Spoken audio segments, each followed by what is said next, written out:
untuk Bagus, Pak, bagus. bisa diperhatikan. Pada hari ini kita akan melakukan atau memberikan sosialisasi atau penjelasan terkait dengan pengisian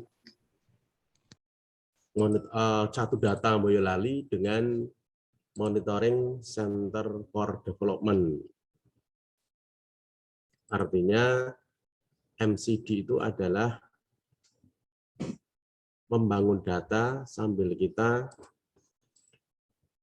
mendukung atau mendampingi masyarakat membangun. Tanpa data, apalah kita. Sehingga ayolah kita bikin satu data yang akan kita gunakan bersama-sama untuk Boyolali. Dalam hal ini sudah hari Jumat kemarin ya, tanggal 7 Januari 2022, dilaunchingkan satu data dengan MCD yang dengan DKR Pak Bupati 7 itu tujuan. Kalau Jawane pitulungan ya. Semoga saja dengan adanya data yang lengkap, satu data ini menjadi pitulungan bagi kita semua untuk bisa melaksanakan program dan kerja dan kegiatan Boyolali pada umumnya, desa-desa pada khususnya, agar supaya masyarakat Boyolali bisa melangkah bersama, menata bersama penuh totalitas. Nah, dengan adanya MCD ini, nanti diharapkan Boyolali adalah satu-satunya kabupaten yang mempunyai data kependudukan yang valid, kemudian mempunyai data kemiskinan. Jadi satu-satunya di kabupaten kota di seluruh Indonesia yang bisa memiliki data kemiskinan, karena belum ada satu kabupaten kota di Kabupaten Boyolali di Indonesia yang telah memiliki data kemiskinan untuk by name by address-nya. Selalu kita menggunakan data kemiskinan itu adalah DTKS atau data terpadu kesejahteraan sosial. Yang menurut definisinya itu bukan kemiskinan. Sehingga ada dijadikan acuan untuk menentukan data kemiskinan. Pada akhirnya dengan dikeluarkannya Perpres 104 dan KMK 190, desa menjadi bingung. Karena dalam KMK tersebut tidak disebutkan kemiskinan itu berasal dari data DTKS, melainkan 40% dana desa digunakan untuk BLT dana desa itu adalah bagi masyarakat miskin. Nah, kegalauan itu di Kabupaten Boyolali telah kita berikan solusinya dalam bentuk satu data dengan MCD. Nah, satu data dengan MCD ini kami sampaikan ada dua data. Yang pertama adalah data dasar. Data dasar di sini informasinya ada dua, yaitu informasi tentang kependudukan dan informasi tentang kemiskinan.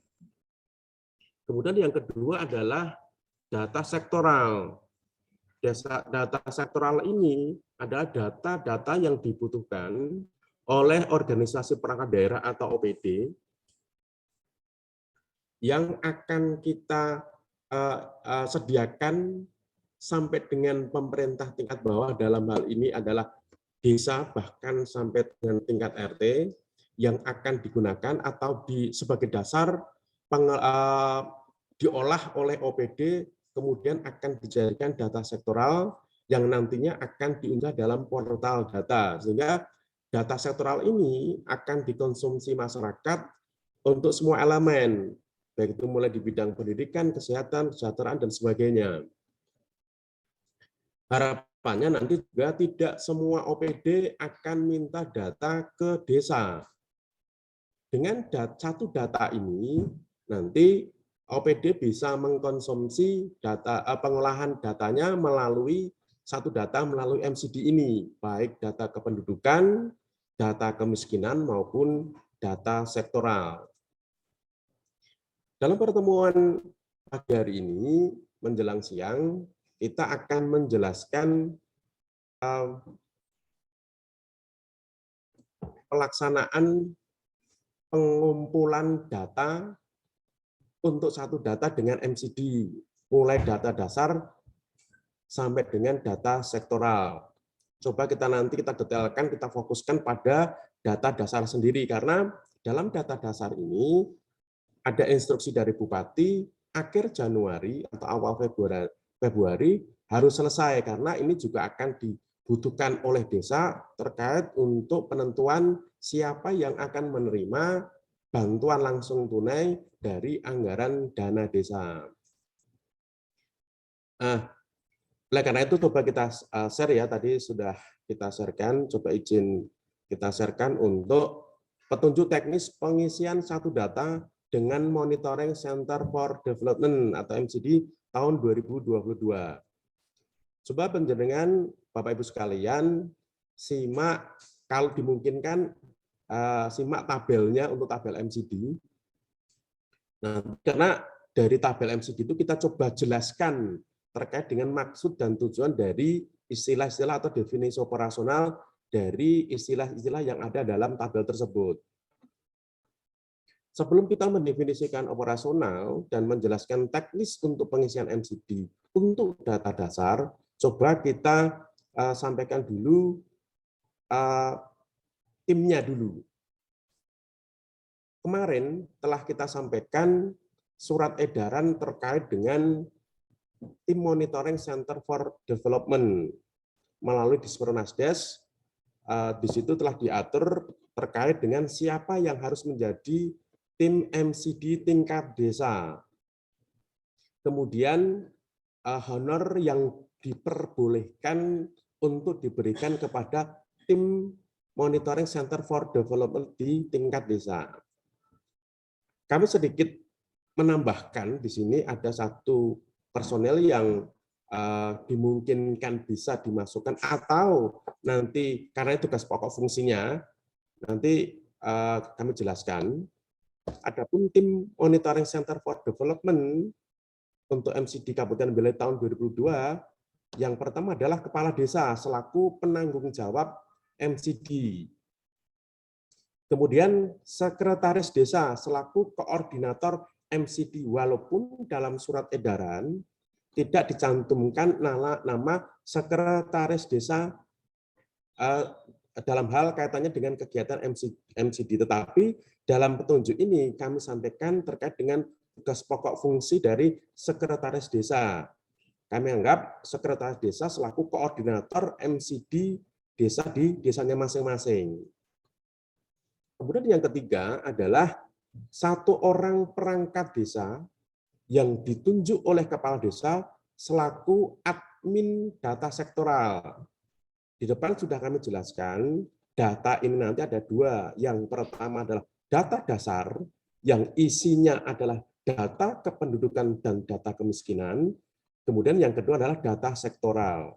Khusus untuk data sektoral, nanti akan diampu langsung oleh satu perangkat yang telah ditunjuk oleh kepala desa melalui SK tim MCD ini. Kemudian yang keempat adalah satu relawan selaku admin MCD desa.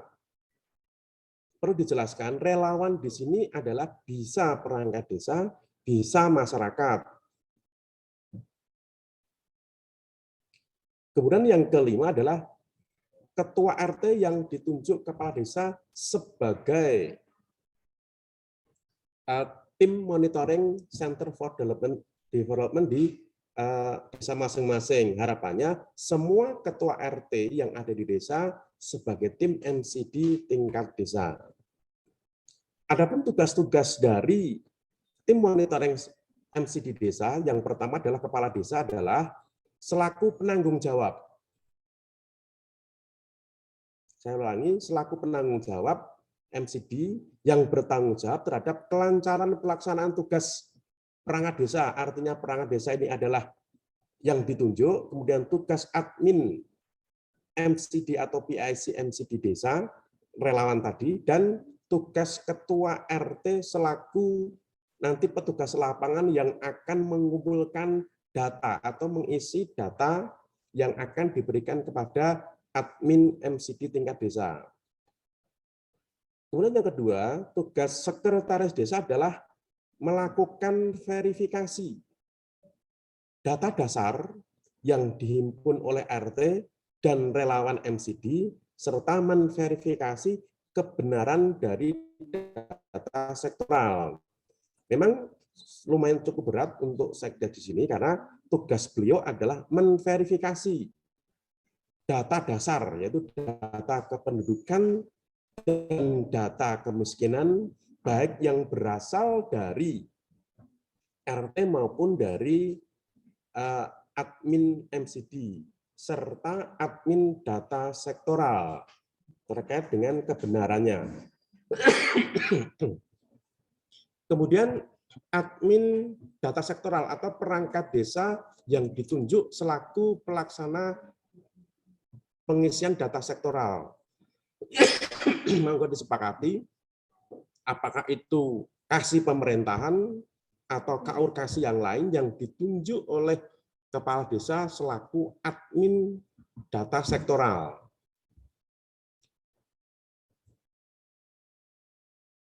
Nah, admin ini bertugas untuk mengisi atau merekap semua data atau dokumen atau buku-buku, ya idealnya KUR kasih yang ada di desa itu adalah melaksanakan tugas pokok fungsinya, mulai dari pendidikan, kesehatan, lingkungan, umum, kesejahteraan, ketertiban, dan umum, dan sebagainya, itu dituangkan dalam buku-buku yang merupakan tugas pokok fungsinya. Idealnya ketika KUR kasih itu melaksanakan tugas pokok fungsinya, admin data sektoral itu hanya merekap.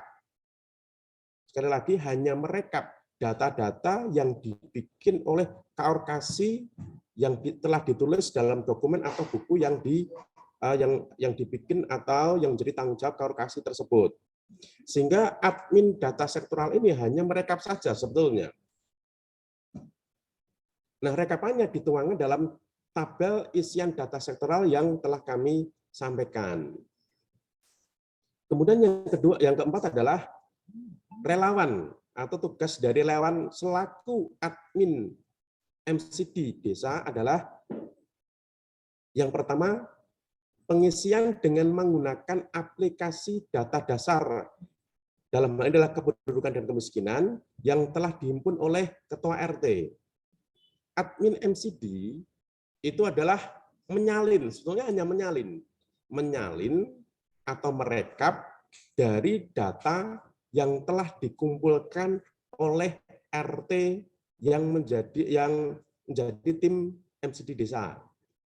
Salinannya itu dituangkan dalam tabel Excel yang telah kita kirimkan kepada desa melalui auditor pendamping masing-masing. Kemudian tugas yang kedua adalah hasil pengisian sebagaimana dimaksud dalam angka 1 dituangkan dalam form isian data kondisi warga dan scoring data kondisi warga. Artinya ketika admin itu sudah memasukkan data dari RT ke dalam Excel yang telah kita kirimkan, hanya dengan cara mengklik saja, di situ ketika penjaringan klik, misalnya klik jenis kelamin, di situ ada pilihan laki-laki dan perempuan, tinggal pilih saja laki-laki atau perempuan. Misalnya juga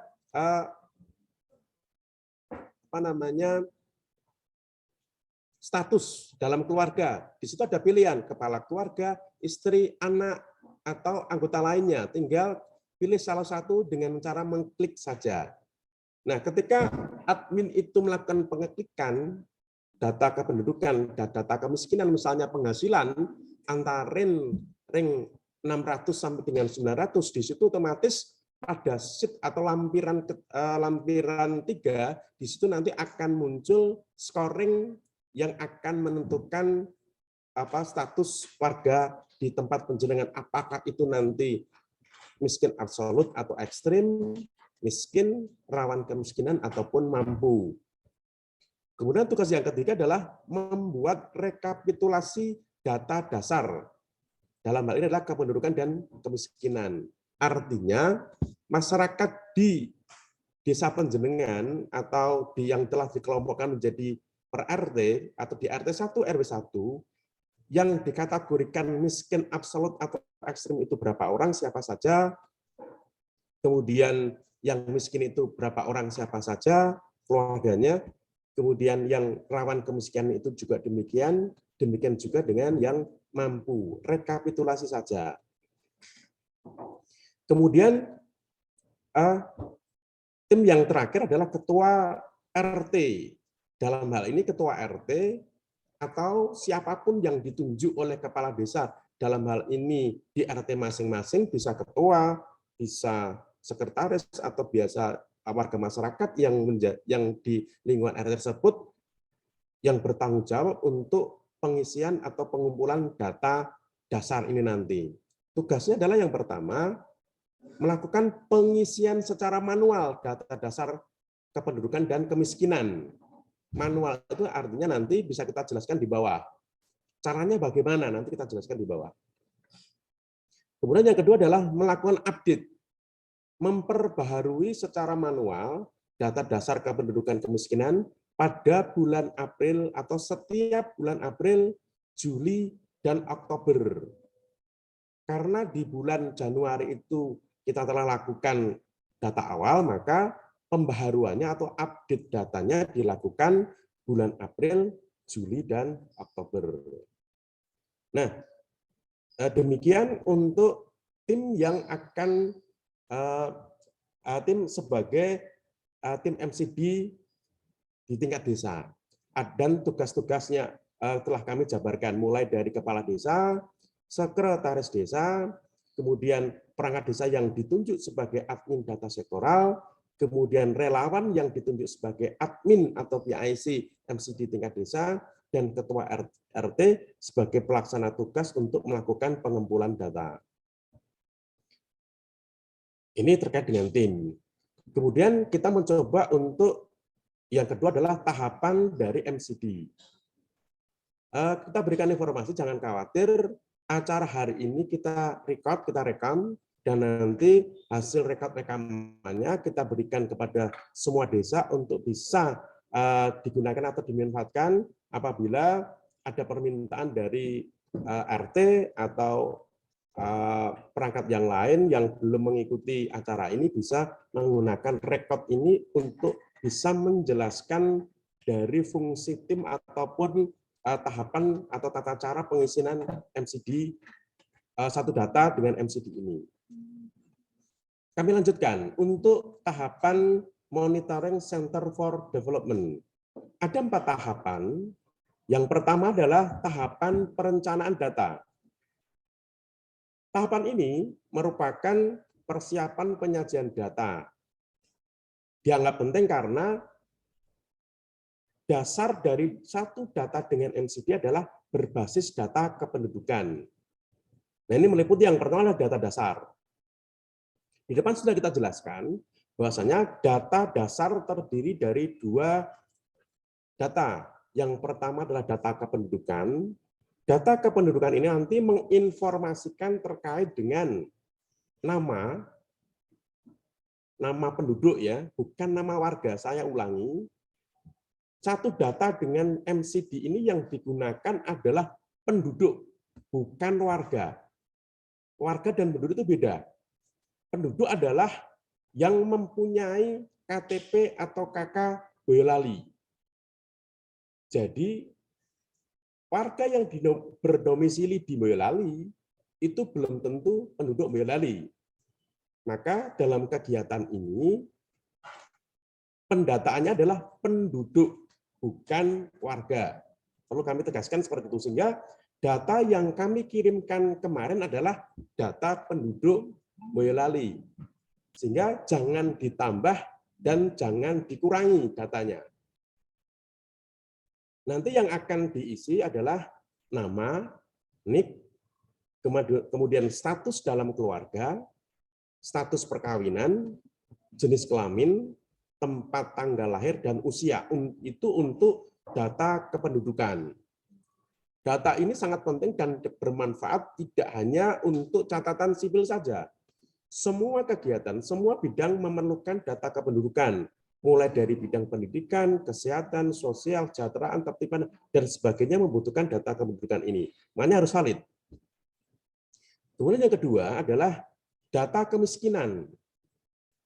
Data ini dapat menyajikan kriteria rumah tangga berdasarkan 7 indikator utama dan 20 subindikator yang merupakan sebagai dasar untuk mengukur tingkat kemiskinan di Kabupaten Boyolali. Adapun 7 indikator utama dan 20 subindikator disajikan dalam lampiran 2. Ini nanti dalam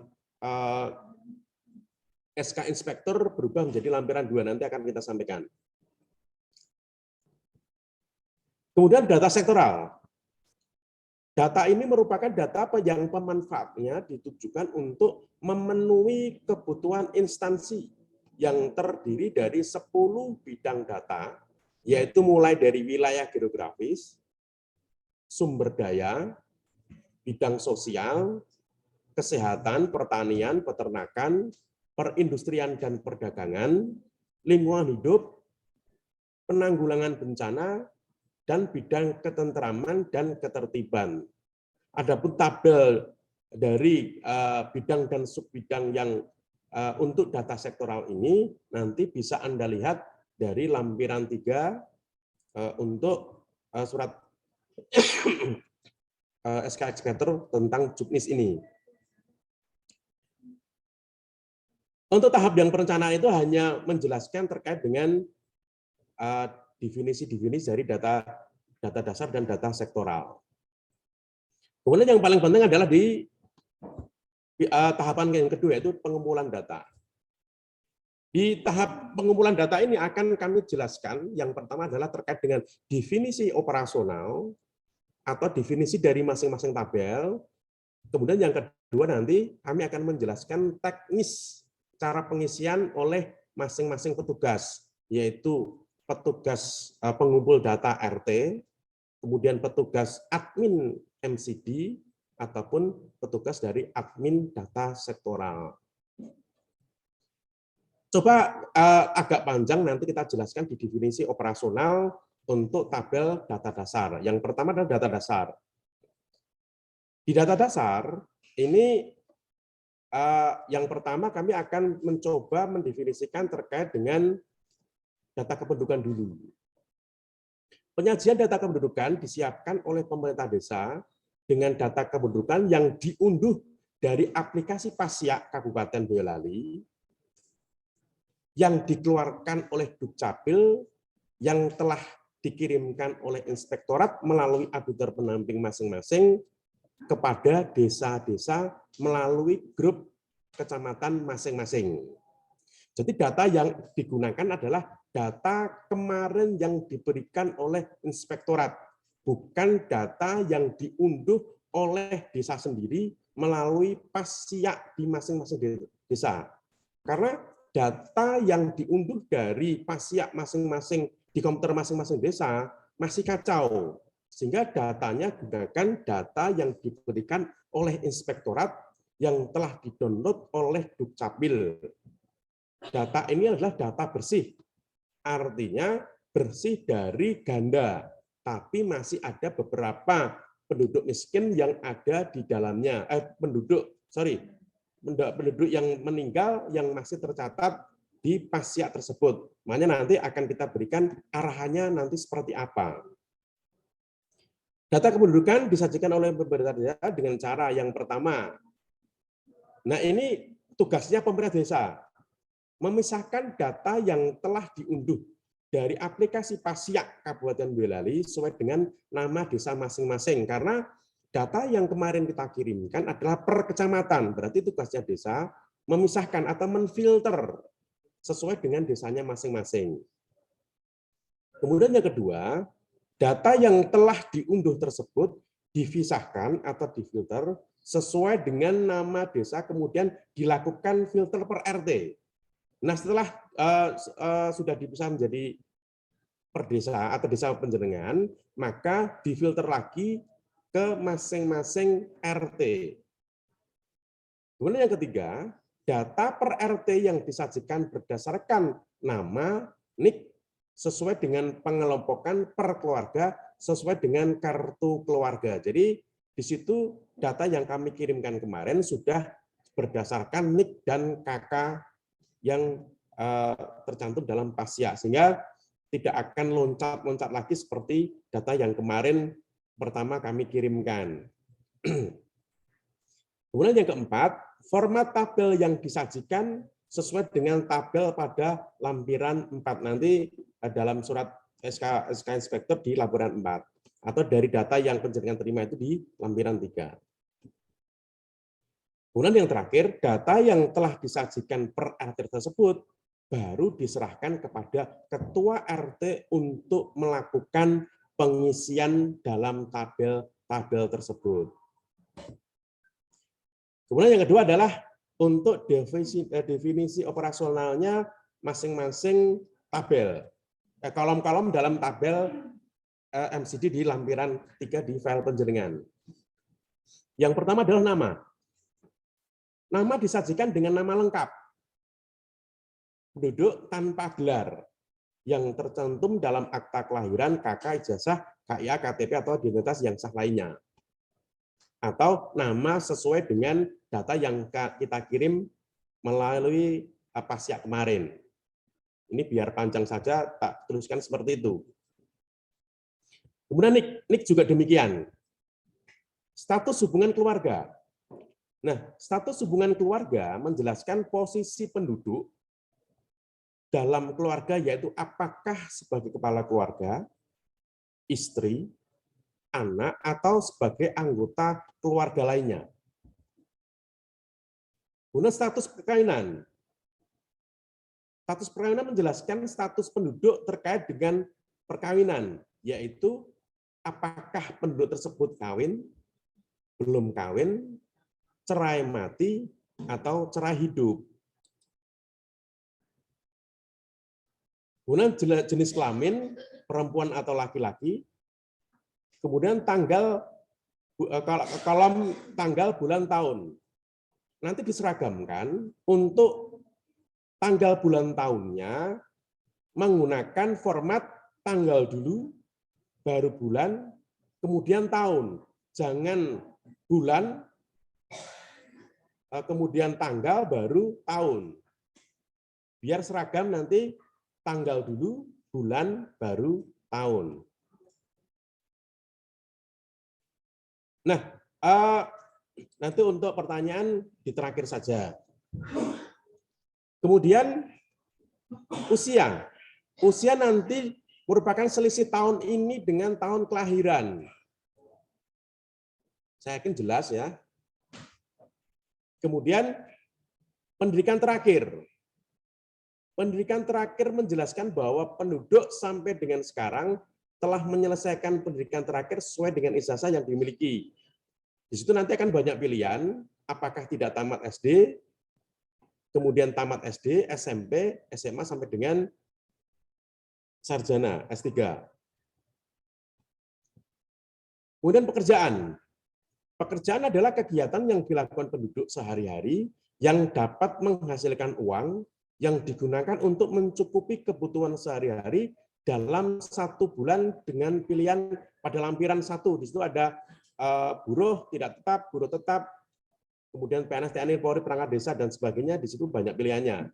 Tinggal dipilih nanti. Kemudian penghasilan per bulan nanti kita perjelaskan karena banyak pertanyaan terkait dengan penghasilan per bulan ini karena kasusnya bermacam-macam. Penghasilan dalam hal ini kita definisikan adalah akumulasi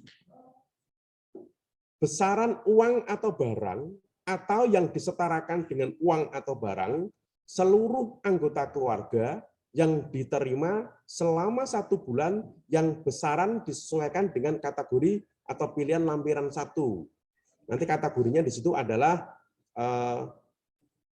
kurang dari 600, 601 sampai dengan 900, dan di atas sampai dengan di atas 3 juta. Kami contohkan demikian.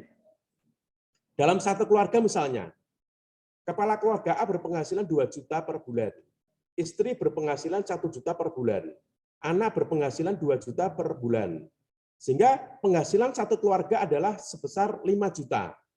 Sehingga definisi akumulasi demikian, ditambahkan penghasilan mulai dari kepala keluarga, istri, anak, atau anggota keluarganya dijadikan satu, kemudian hasil penjumlahan tersebut baru dimasukkan dalam kategori. Dia masuk kategori yang mana? Apakah kurang dari 600.000 atau sampai dengan lebih dari 3 juta. Dalam contoh ini, kebetulan 5 juta berarti dimasukkan dalam kategori 6, sehingga nanti skornya adalah 1. Kemudian contoh yang kedua, yaitu penduduk yang tidak bekerja, namun seluruh biaya hidupnya ditanggung oleh keluarga yang tidak tinggal dalam satu rumah. Maka biaya hidup tersebut disetarakan dengan sebagai penghasilan. Artinya contohnya begini, ada satu ibu yang sudah sepuh, tinggal sendiri, tidak bekerja. Kalau tidak bekerja, artinya tidak punya penghasilan, tapi kebutuhan hidupnya semua ditanggung oleh anak-anaknya yang kaya, yang mampu. Baik itu konsumsinya, pakaiannya, obatnya, pengobatannya, jaminan kesehatan, dan sebagainya ditanggung oleh keluarganya. Nah, ini dianggap sebagai penghasilan. Nah, ini karena banyak pertanyaan yang masuk ke kita, salah satunya adalah yang demikian. Kemudian yang selanjutnya adalah kepemilikan harta lancar. Kepemilikan harta lancar adalah kepemilikan harta selain penghasilan berupa uang atau barang yang dimiliki oleh keluarga atau diakui oleh keluarga yang nilainya sesuai dengan kategori. Di situ kategorinya ada kategori uang atau barang di bawah 500, uang atau barang di atas 500 sampai dengan sekian, dan nanti bisa dilihat dari tabel. Adapun harta lancar itu bisa berupa uang. Uang itu bisa uang tunai, uang yang ada di tabungan atau deposito, surat berharga, ataupun saham dan asuransi. Kemudian barang termasuk di dalamnya adalah peralatan dan mesin, baik itu rumah tangga, logam mulia, ternak, dan sebagainya. Kemudian kolom yang selanjutnya adalah kemampuan konsumsi. Artinya di sini adalah intensitas atau aktivitas makan keluarga setiap hari. Keluarga tersebut mampu makan berapa kali dalam satu hari. Atau keluarga tersebut setiap hari dia bisa makan atau tidak. Nanti yang dimaksud dengan kemampuan konsumsi adalah demikian. Keluarga tersebut dalam satu hari bisa atau tidak makan dalam satu hari. Kalau bisa makan dalam satu hari, berapa kali? 1 kali, 2 kali, atau 3 kali. Nanti bisa dimasukkan dalam tabel. Kemudian selanjutnya adalah rasio pengeluaran pangan. Adalah perbandingan antara penghasilan yang diterima selama 1 bulan dengan penggunaan penghasilannya tersebut untuk memenuhi kebutuhan pangan. Simpelnya, penghasilan 1 bulan saya itu untuk apa?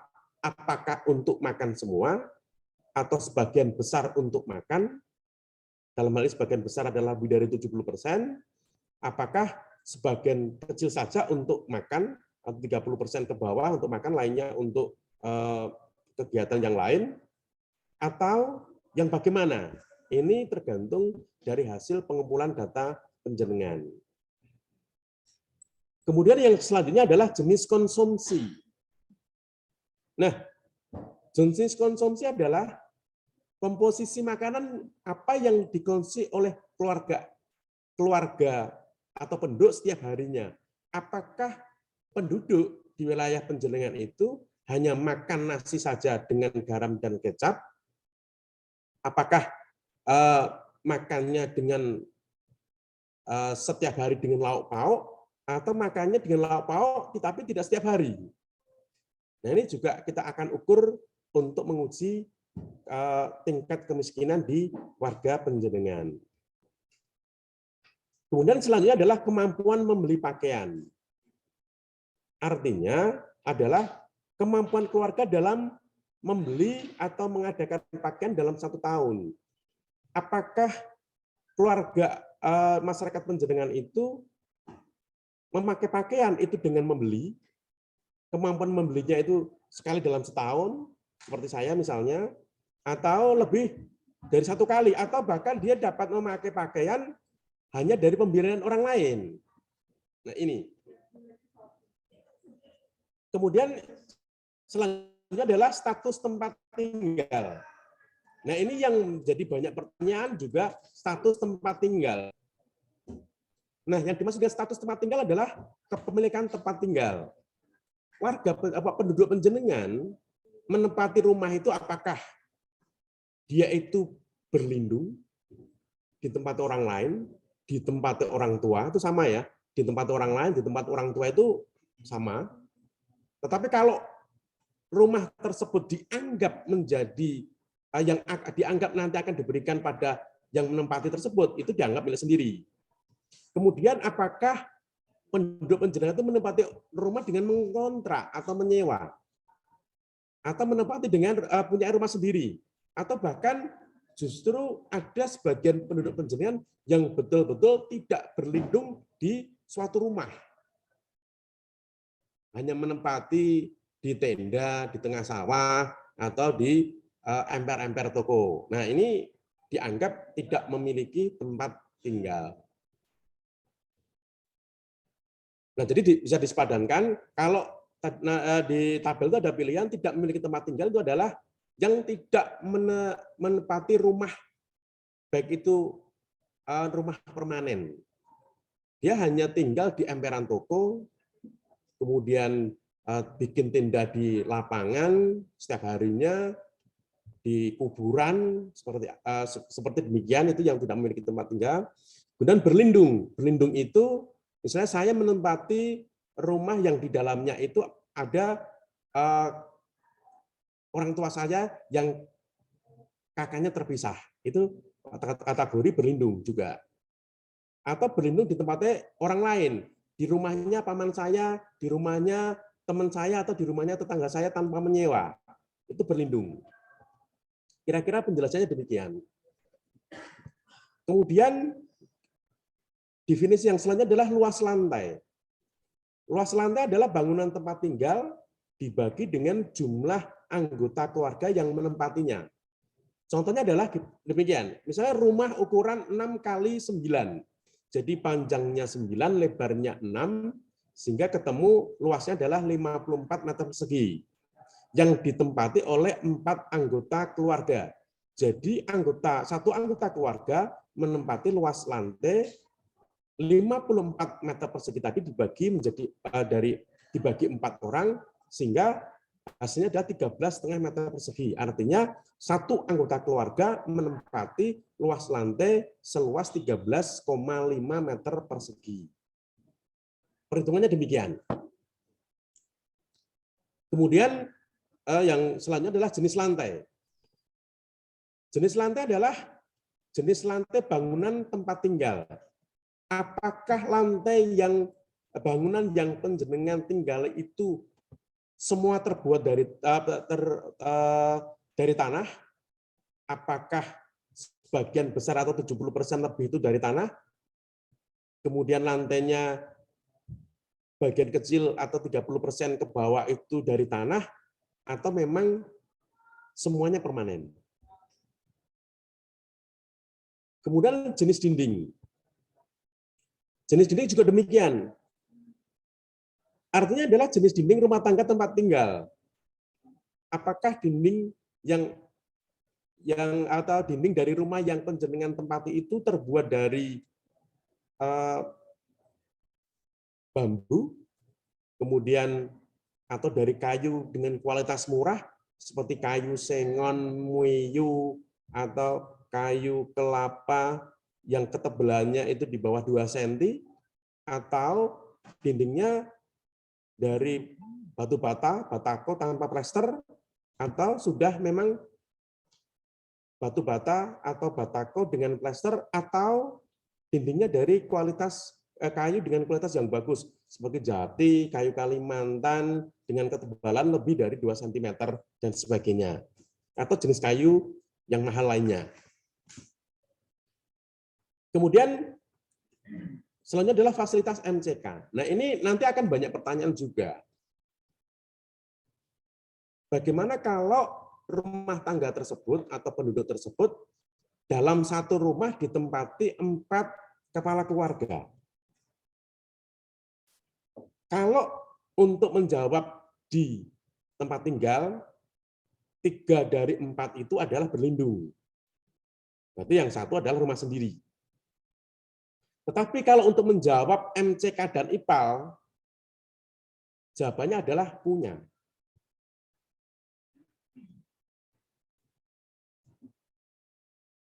Walaupun satu rumah ditempati oleh 4 kakak, untuk jawaban di tempat tinggal, yang 3 itu jawabannya berlindung, yang 1 adalah jawabannya adalah punya sendiri, tetapi untuk menjawab pertanyaan fasilitas MCK dan IPAL atau septic tank, ketika rumah tersebut ada MCK dan septic tanknya, jawabannya adalah punya. Jawabannya adalah punya. Demikian juga untuk penerangan. Penerangan juga demikian. Ketika rumah tersebut ditinggali oleh 4 kakak, ditinggali 4 kakak, 3 itu berlindung, 1 adalah rumah tinggal sendiri. Kemudian yang dinilai karena ini adalah rumahnya, maka penerangannya adalah menggunakan penerangan milik rumah yang bersangkutan.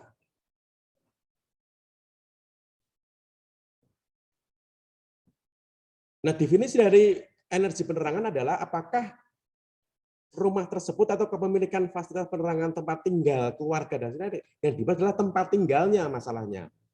Sehingga kalau tempat tinggal tersebut menggunakan energi listrik, ya tinggal nanti dipilih energi listriknya itu bersubsidi atau non subsidi. Kan banyak sekali penyebab ya kenapa masih berlindung dalam satu rumah. Banyak penilaian untuk energi penerangan sesuai dengan tabel di tabel lampiran 2. Kemudian selanjutnya adalah fasilitas air minum. Yang dimaksud dengan fasilitas air minum adalah apakah keluarga menggunakan sumber air minum yang dimanfaatkan, yang digunakan untuk kebutuhan sehari-hari. Keluarga tersebut apakah dalam memanfaatkan sumber air minum, baik itu untuk mandi, minum, cuci, itu menggunakan dari sumber air yang tidak terlindungi, misalnya bukan dari sungai ya, sungai itu yang sumber airnya jauh, ini sungai yang tercemar atau sungai yang digunakan untuk air persawahan itu tidak terlindungi, atau dari air dari tada hujan itu masuk kategori sebagai sumber air yang tidak terlindungi. Kemudian untuk MCK apakah bersumber dari sumur atau PDAM atau dari sumber air mineral kemasan isi ulang. Ini kalau orang kaya kan mau mandi aja beli galonan kan, enggak mau dari PDAM maupun dari sumur. Kemudian bahan bakar atau sumber energi. Artinya adalah jenis bahan bakar yang digunakan keluarga untuk memasak setiap hari. Apakah masih menggunakan kayu bakar?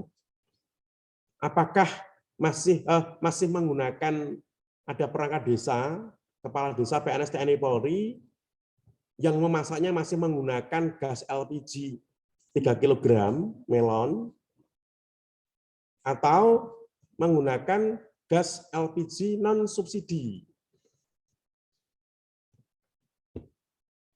Nah, selanjutnya adalah kartu jaminan kesehatan. Nah, ini yang juga banyak pertanyaan.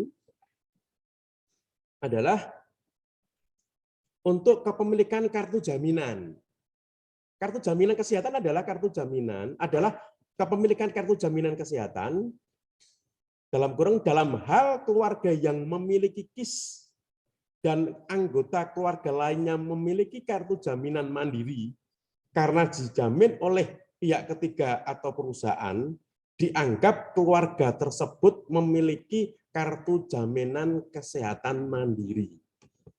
Contoh, saya memiliki KIS karena istri saya adalah pegawai atau buruh pabrik atau karyawan pabrik yang memiliki BPJS Ketenagakerjaan, maka dianggap keluarga saya memiliki kartu jaminan mandiri. Karena BPJS Ketenagakerjaan istri saya bisa saya gunakan.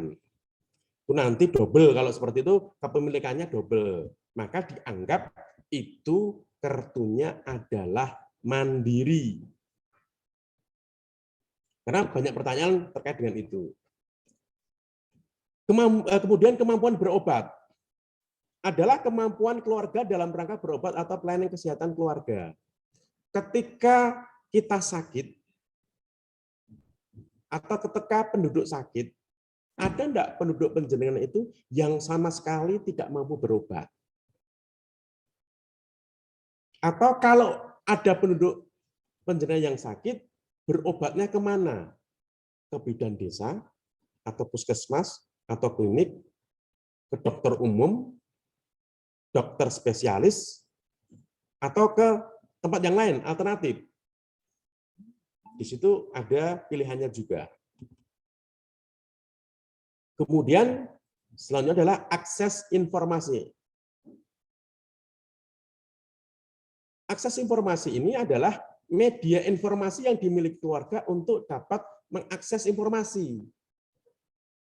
Apakah penduduk penjenengan ada yang sama sekali tidak mempunyai media akses informasi seperti radio, televisi? Atau hanya memiliki radio saja atau televisi analog saja? Atau bahkan di tempat penjenengan, keluarga di tempat penjenengan itu memiliki segalanya, mulai dari radio, kemudian televisi Android, HP, kemudian laptop, kemudian internet dan lain sebagainya. Nanti bisa diukur untuk menilai kondisi warga penduduk penjenengan. Kemudian kolom yang terakhir adalah keterangan. Di depan sudah kami sampaikan bahwasanya data yang kita sampaikan itu hanya baru bersih dari data ganda. Masih terdapat penduduk yang meninggal yang masih tercantum di data tersebut. Sehingga dalam kolom keterangan, apabila ada penduduk penjenengan yang meninggal, berikanlah keterangan meninggal. Walaupun di situ kami tuliskan meninggal ganda pindah, karena kami yakin sudah tidak ada data ganda di situ. Ini definisi operasional dari masing-masing kolom pada tabel data dasar. Ini ada dua pertanyaan ya, ada dua yang angkat tangan. Sebelum kami lanjutkan, coba kami tanggapi dari Kades Kadipaten dulu, Pak Mariano. Monggo Pak Mariano. Oh, belum dibuka.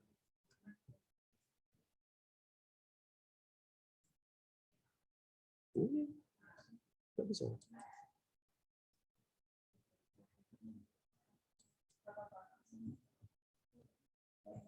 Mas Mariano.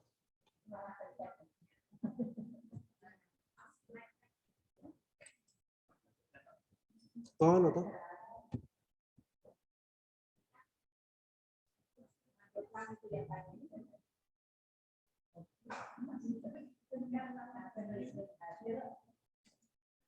Ayo Mas Mariano.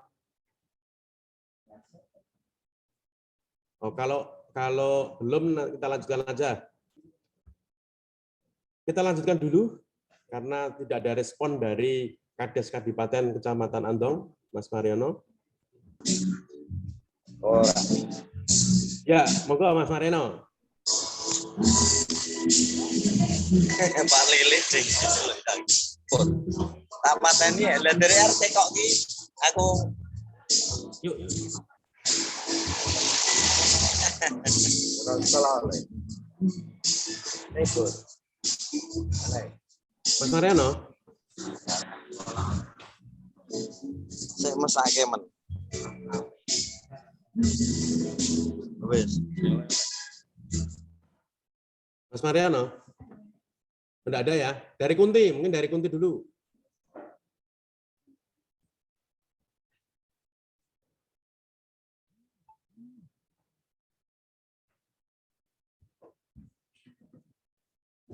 Atau dari Mas Ihsan Burhanuddin.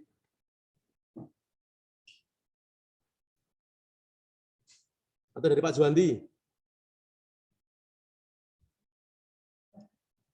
Monggo Pak Juwandi.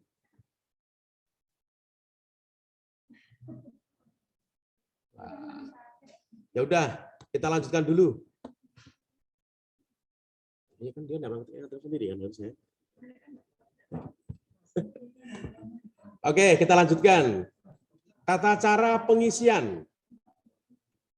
Masih monitor ya, masih diterima dengan baik ya suaranya ya. Tata cara pengisian. Tata cara pengisian untuk khusus, nah ini kami tujukan kepada RT, ini petugas RT atau yang menghimpun data langsung di masyarakat. Untuk kolom nama, NIK, status hubungan dalam keluarga, status perkawinan, jenis kelamin, tanggal lahir, usia, pendidikan, pekerjaan, dan kepemilikan kartu jaminan kesehatan setiap penduduk atau anggota keluarga wajib diisi. Jadi nanti diisi semua itu per anggota keluarga. Mulai dari nama, NIK, status hubungan dalam keluarga, status perkawinan, jenis kelamin, tanggal lahir, usia, pendidikan, pekerjaan, dan kartu kepemilikan jaminan kesehatan untuk setiap penduduk atau anggota keluarga wajib diisi.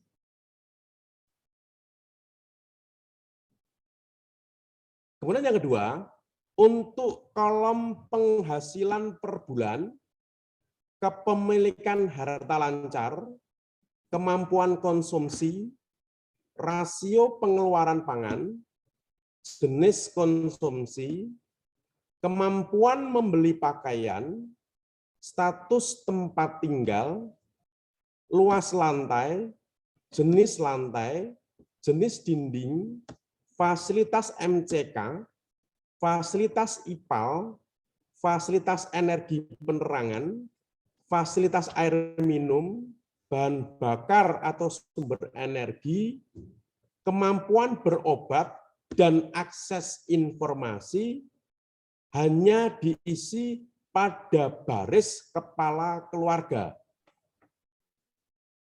Saya ulangi, hanya diisi pada baris kepala keluarga saja.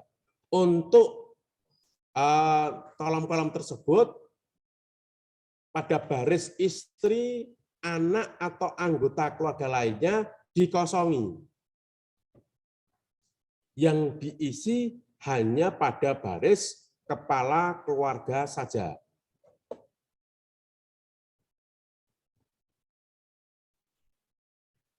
Kemudian yang C, RT mengisi data yang telah diberikan oleh pemerintah desa, jadi kertas itu ya dalam bentuk hard copy nanti, dengan cara memberikan kode angka saja. Pada kolom-kolom yang akan diisi, kode angka tersebut mengacu pada lampiran 1. Contoh, untuk mengisi kolom pekerjaan, kepala keluarga yang bekerja sebagai buruh tidak tetap diberi kode angka 2. Jadi dalam tabel MCD data dasar kolom pekerjaan oleh Pak RT hanya caranya dengan menuliskan angka 2 pada kepala keluarga yang pekerjaannya adalah buruh tidak tetap. Misalnya pekerjaannya PNS berarti diberi angka di situ adalah berapa itu? 4. Bagi kepala keluarga yang tidak bekerja, berarti kan diberi angka 1. 1 saja yang ditulis, bukan tidak bekerja begitu, tetapi 1 saja. Misalnya istri, kalau terkait dengan pekerjaan,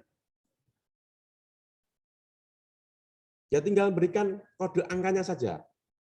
Karena nanti kertas kerja yang diberikan desa kepada RT kan kolomnya kecil-kecil.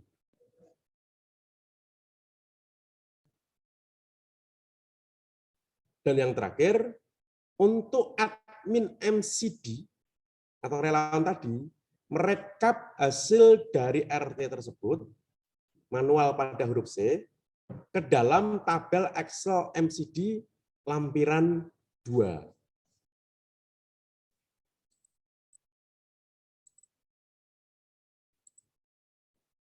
Nah, di sini ini nanti.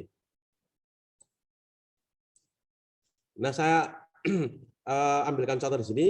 Bagi ketua RT atau petugas di lapangan, nanti tinggal misalnya kepala keluarga pekerjaannya adalah buruh tidak tetap. Berarti yang diisi oleh RT hanya tinggal menuliskan angka 2, begini saja untuk RT-nya. Penghasilan misalnya 2 juta. Berarti 2 juta di sini masuk kategori 901 sampai dengan 2 juta. Di sini ada dalam, mohon maaf, kita lihat di lampiran 1.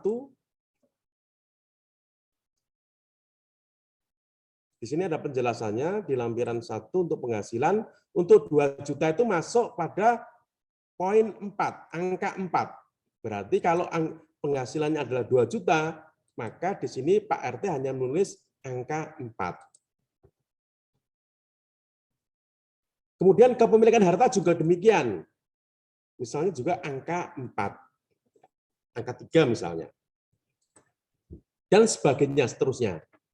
Jadi nanti pemerintah desa selain memberikan rekapan data kependudukan di lampiran 2 ini, yang telah diisi nama NIK-nya, juga diberikan lampiran 1 ini pedomannya.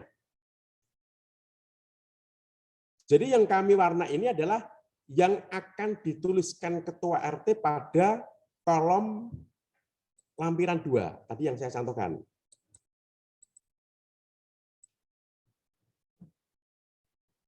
Nah ini.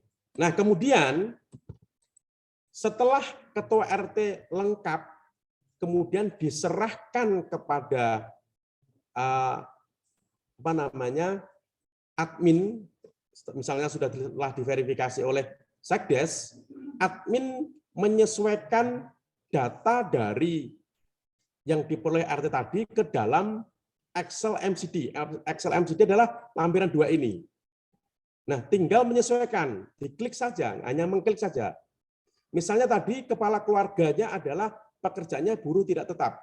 Diklik saja di buruh tidak tetap. Kemudian penghasilannya tadi adalah sampai dengan 2 juta. Tinggal di sini ada pilihan tidak memiliki, kurang dari 600, 600 sampai 900,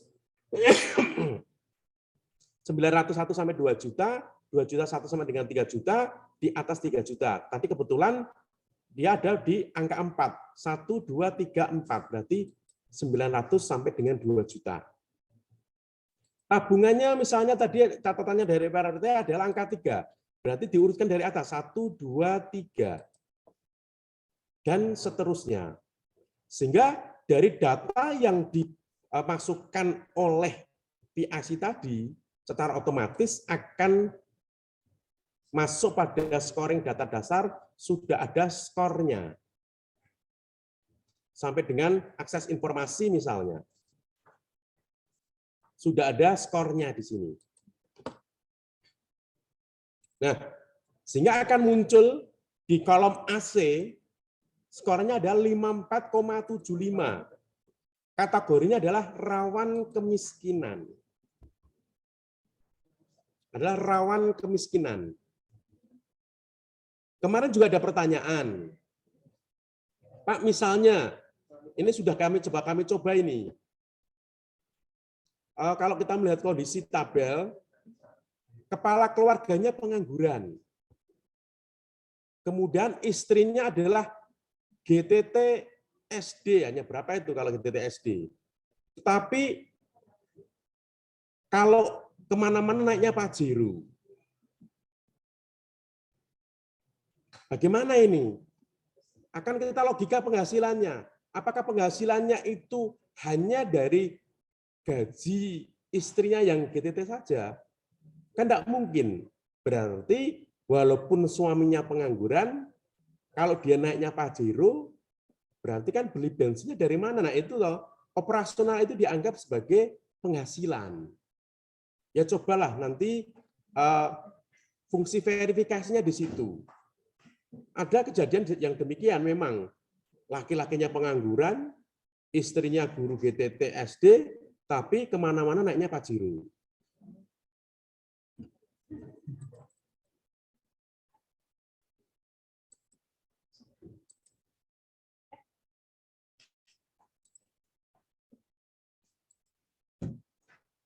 Kita lanjutkan. Ini kemudian yang keempat, admin MCD merekap hasil data RT tersebut ke dalam tabel Excel tadi ya sudah saya jelaskan yang tadi. Tinggal klik saja, nanti pada scoring otomatis muncul kategori dari warga penjaringan, apakah itu kemiskinan absolut, apakah itu miskin, apakah rawan kemiskinan, ataupun mampu. Kalau tidak percaya, coba kita praktekkan di sini.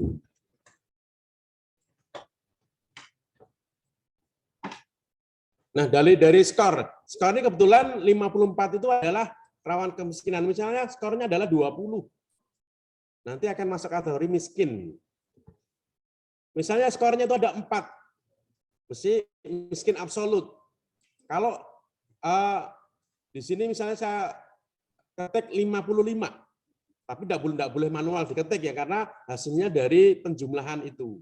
Rawan kemiskinan, kalau 61 misalnya hasilnya nanti 61, maka dia mampu. Dan seterusnya, dan seterusnya. Jadi nanti yang diisi, tadi ya, saya jelaskan, khusus untuk tabel ini ya, kolom mulai nama sampai dengan pendidikan, pekerjaan, bentar, ini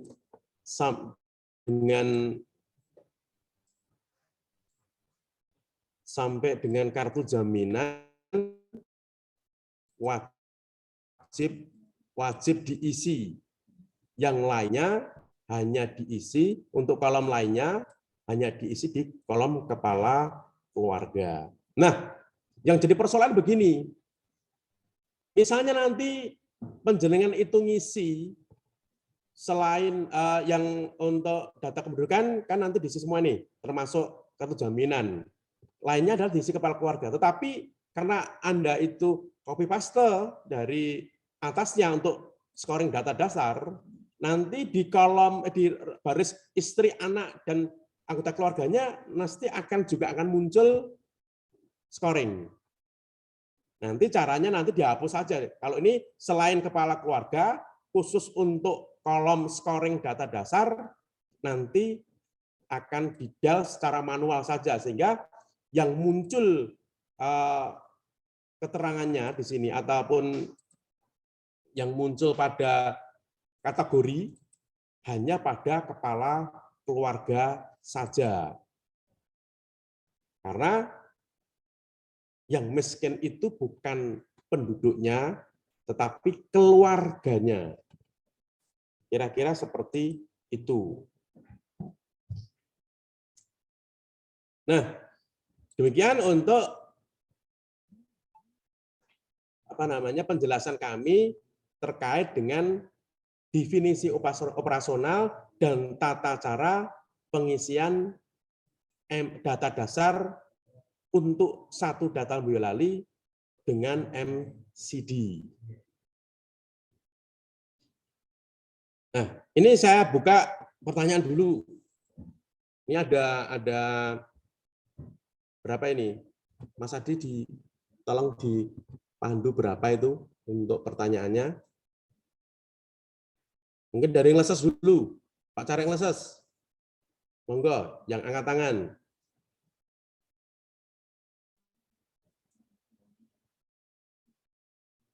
Pak Carek leses.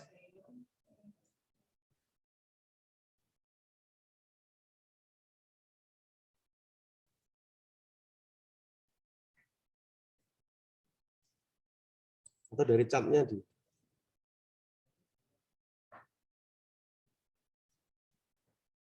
Hanya hadir aja. Oke. Nggak ada pertanyaan? Suara dong.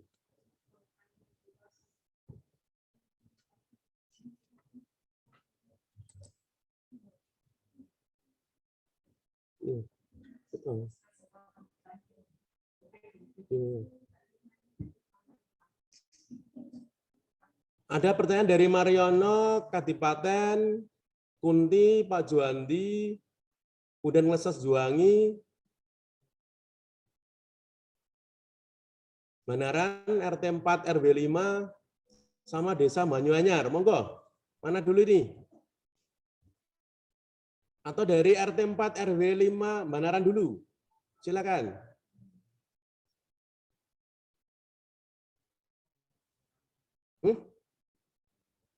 Kemudian saya klik apa? Lah iya.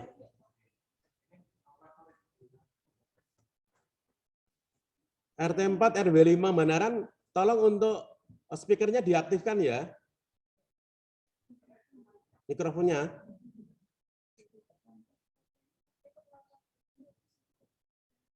Coba. Mute all. Ya.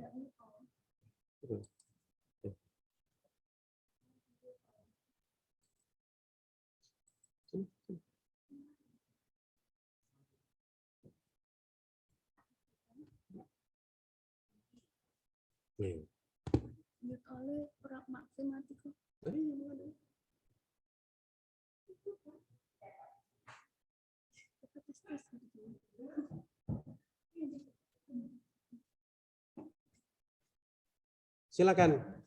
Atau dari Banyuanyar, Desa Banyuanyar.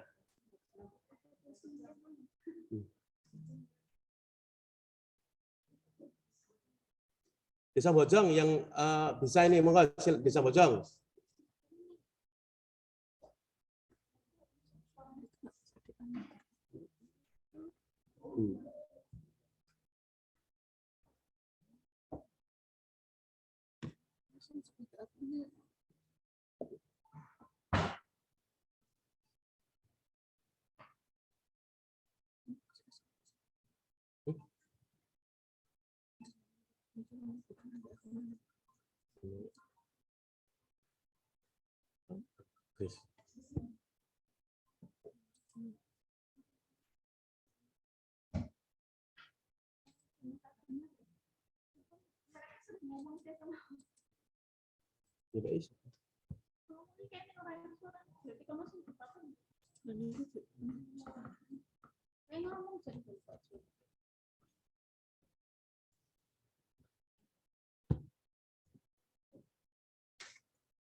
Ken, dari mana ini Ken?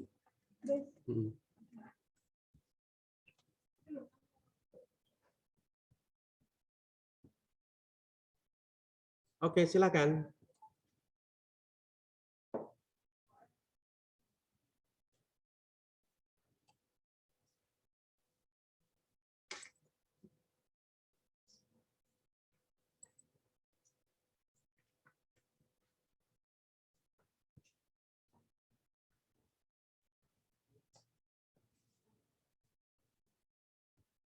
Ragam Kaisa ngomong.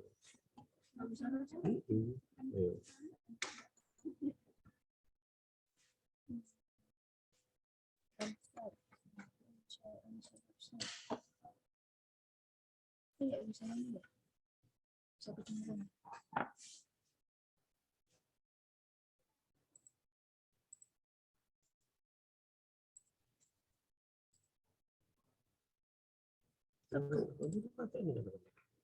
Karena pentakon.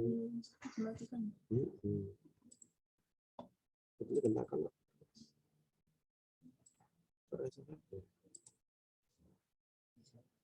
Nah iya, pentakon. Kok kono rasa buka gitu. Oh, dari Kominfo Mana? Iya. Nah, terus Ini tak mau anak kan.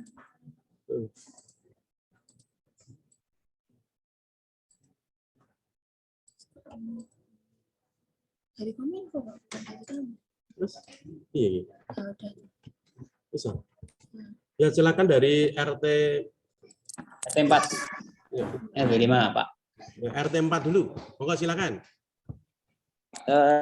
Terkait pendidikan untuk persamaan persepsi, jadi definisinya kan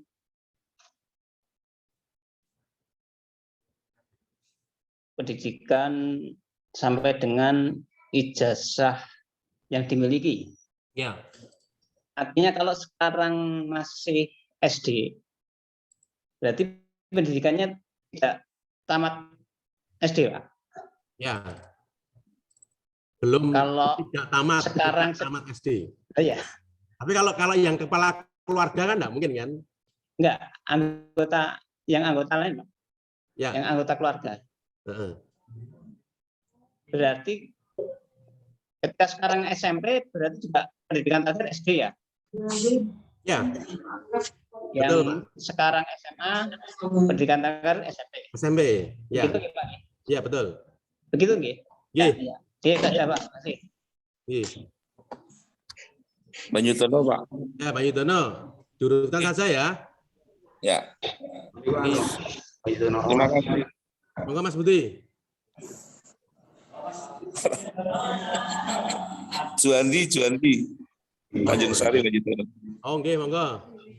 Yang kami tanyakan, Bapak, untuk jaminan kesehatan, ini kan banyak sekali kartu PB itu yang tidak aktif. Itu nanti kategorinya bagaimana? Terima kasih. Banyuanyar, Pak. Bentar. Banyaknya sebentar. Yang jelas kita di sini terkait dengan kepemilikan, Mas Juandi. Terkait dengan kepemilikan. Ya. Siap. Oke. Monggo Banyuanyar. Menyambung dari Pak Juandi, Pak. Jadi di desa itu kan memegang satu akun miliknya Kementerian Sosial, Ya. namanya Six Online.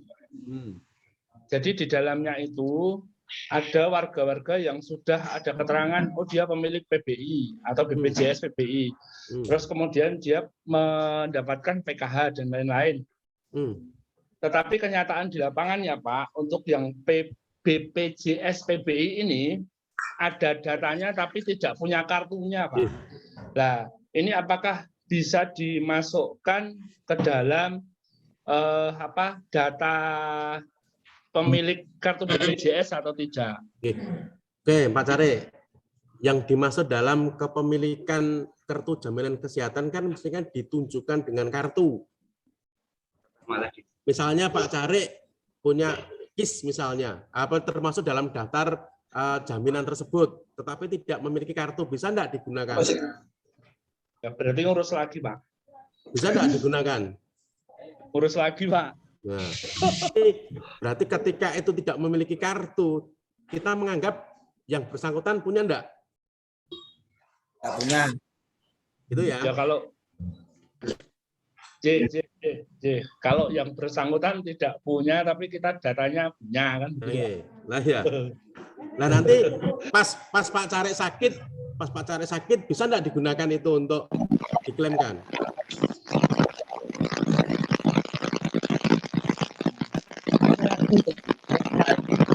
Oke, gitu. Oke, cukup. Dari Banyuanyar cukup ya. Ngeleses.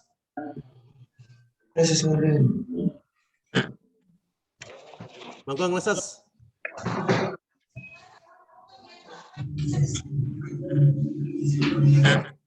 Ngeleses.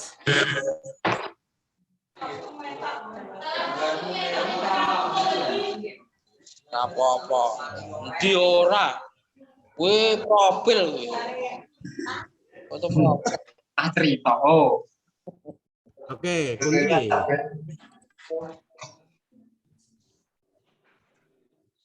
Kunti lah. Teras Pak, teras. Oke, teras, monggo teras.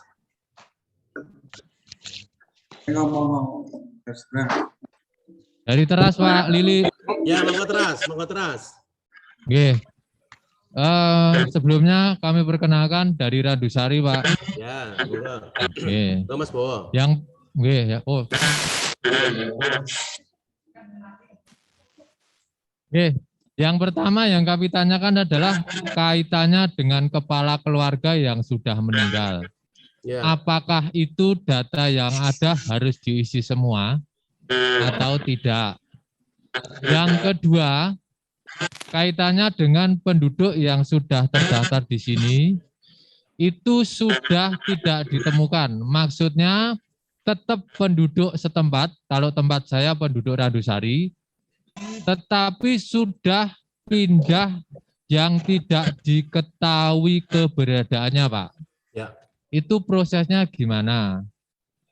Atau domisilinya kita tidak tahu. Ya. Yang selanjutnya, di Randusari banyak sekali penduduk perumahan itu yang belum ber-KTP di wilayah kita. Oke. Itu prosesnya juga gimana? Ya. Dan Sudah, sementara itu dulu Pak. Oke. Mas Lili, matur Oke, Mas nuwun. Bowo. Ini nomor yang pertama dulu. Namanya data kemarin yang kita kirimkan adalah namanya data koordinasi bersih atau data KB. Data KB itu adalah data yang sudah tidak ada data gandanya. Namun masih ada beberapa data penduduk yang meninggal masih tercatat. Sementara ini untuk pendataan khusus satu data Boyolali dengan MCD, tetap gunakan data tersebut. Yang meninggal tetap cantumkan di situ, tetapi di kolom keterangan dikasihkan keterangan meninggal. Sehingga nanti kepala keluarganya akan berubah di istrinya. Itu yang pertama. Kemudian yang kedua, terkait dengan kasus di Randusari itu banyak perumahan, teras juga banyak perumahan dan sebagainya ya, yang belum ber-KTP, itu namanya bukan penduduk. Jadi nanti jangan dimasukkan dalam pendataan ini, karena itu hanya warga Randusari, bukan penduduk Randusari. Untuk prosesnya itu di secara administrasi kependudukan saja, Mas Bowo. Mungkin itu.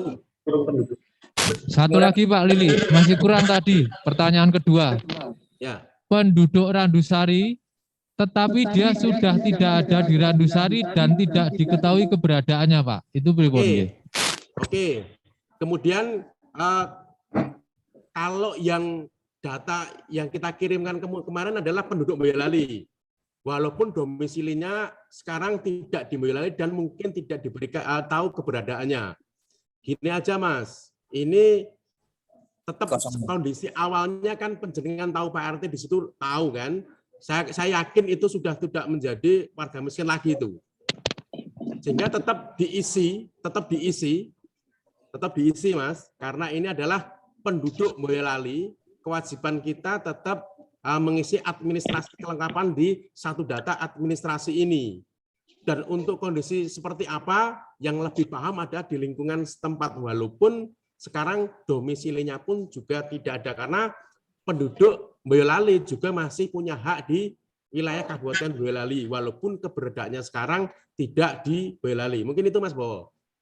Lanjut Pak. Oke, siap Pak. Makasih. Ada lagi? Pak Gerjurang, Pak. Mana nih? Pak Pak Jurang, monggo Pak Jurang. Ini jurangnya Pak. Terkait Jurang. Pak Jurang dulu. Kondisi awalnya nggak mampu loh. Untuk terkait menghitung penghasilan, Pak. Ini banyak warga yang punya beban di bank. Makanya bagaimana ini, Pak? Bisa diulangi, Pak. Bisa diulangi, Pak. Ini untuk menghitung penghasilan Oh ya. warga ini banyak yang punya hutang. Itu bagaimana cara perhitungannya, Pak? Apakah hutang itu terhitung atau tidak? Terus yang kedua, ini banyak di wilayah kami ini dalam satu rumah itu ini 2 kakak. Nah, ini terus dengan pengadaan spal, terus MCK, dapur, ini masih jadi satu, ini hitungannya anak sama orang tua. Ini bagaimana nih hitungannya? Oke, untuk penghasilan tadi adalah akumulasi nggih, Pak nggih. Jadi penghasilan akumulasi nggih. Jadi dalam satu keluarga misalnya yang bekerja itu 3 atau 2 dijumlahkan menjadi 1, nanti ditempatkan di baris kepala keluarga, nanti masuk kategori yang mana gitu ya Pak ya. Kalau punya beban hutang itu gimana, Pak? Kita tidak mempermasalahkan, tidak menghitung hutang, Pak. Oke. Terus terkait dengan kepemilikan. Oke, yang kedua tadi sudah saya contohkan. Di sini adalah rumah tinggal. Satu keluarga, satu rumah ya, bukan satu keluarga. Satu rumah ditempati oleh 4 kakak gitu ya. Berarti jawabannya nanti yang 1 itu rumah sendiri, yang 3 adalah berlindung. Kemudian untuk MCK dan IPAL-nya ketika rumah tersebut memiliki MCK dan IPAL dianggap ada semua, Pak. Dianggap ada semua, Bapak Kerjurang. Oke, nggih. Dari Gedangan, Pak. Oke, nggih. Dari Kauman, Pak. Oke, Kauman, monggo Kauman. Terima kasih, selamat pagi Mas Lili. Ini saya dari Pemdes Kauman, mohon izin untuk diberi langkah karena penduduk Kauman notabene adalah perantauan yang jumlahnya adalah sangat besar, yaitu 35% adalah penduduk Jabodetabek dan sekitarnya. Dengan kedalaman pertanyaan dan kuesioner yang nanti akan ditanyakan ke masing-masing warga, mohon petunjuk langkah apa yang harus kami lakukan. Apakah harus juga melalui via telepon, secara langsung, karena di sini adalah termasuk harta bergerak yang notabene kepemilikannya juga yang tahu hanya yang bersangkutan. Kemudian yang berikutnya nomor 2, bahwa Kauman mungkin tidak melibatkan yang saya sebagai timnya nanti adalah bukan Pak RT, karena dari Desa Kauman dari 28 RT yang 98%-nya adalah sudah renta usianya dan tidak tahu teknologi, Pak. Pilih yang saya untuk nanti timnya nanti mungkin kami buatkan kerangka tim yang mungkin dari mahasiswa atau tim relawan yang lain. Terima kasih Pak Lili. Ya curhat ya berarti ya. Ya curhat ya.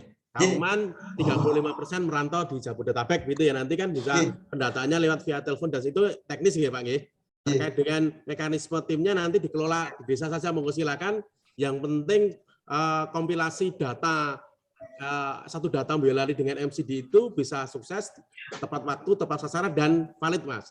Satu lagi Pak Lurah, untuk diinformasikan kepada teman-teman semua, khusus untuk pendataan data dasar satu data Boyolali dengan MCD ini ojo nganggo rasa, jangan pakai rasa.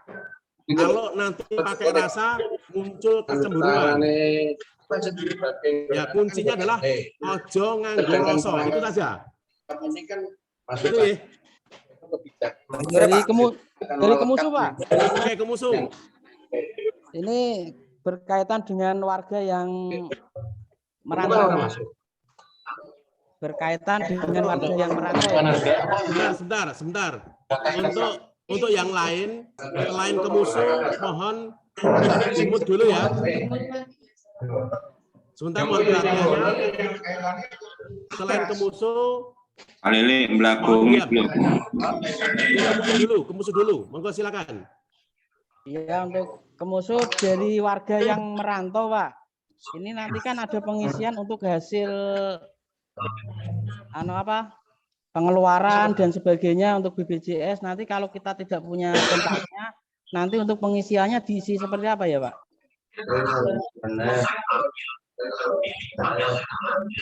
Ya paling enggak diinformasikan dari keluarga terdekat, Mas. Oh iya. Jadi mulai dari kalau dia bekerja, berarti nanti kan pilihannya tergantung pekerjaannya sebagai apa gitu kan. Kalau sebagai pabrik jelas UMK kan gitu. Kemudian dagang saya yakin kalau di rantauan mesti kan penghasilannya di atas 3 juta juga. Dan konsumsinya biasanya kalau orang rantau itu pulang mesti kan banyak uang, berarti kan punya tabungan, Mas. Barang-barangnya juga yakin berarti karena dia merantau seperti itu kan. Berarti pendekatannya ke keluarga terdekat gitu ya, Pak? Ya, kalau dan saya yakin, Mas, kalau merantaunya itu iya. sebagai buruh pabrik, mesti punya BPJS Ketenagakerjaan, Mas. Berarti mandiri. Itu ya. Ini rata-rata pedagang kok, Pak. Keongan, Pak. Keongan. Ya, makasih. Kemusu sudah sekarang Keongan. Keongan. Ya, Keongan, Pak. Terima kasih, Pak. Terima kasih, Pak. Dari Keongan. Untuk warga kami yang pekerjaannya itu buruh tani atau tani, itu untuk menghitung penghasilannya gimana ya, Pak? Terima kasih, Pak. Untuk terkait dengan buruh itu kan dengan yang paham sebetulnya kan lingkungan. Rata-rata dalam 1 bulan itu dia kalau buruh tani itu biasanya tidak tetap itu. Dalam 1 bulan itu dia bekerja berapa hari.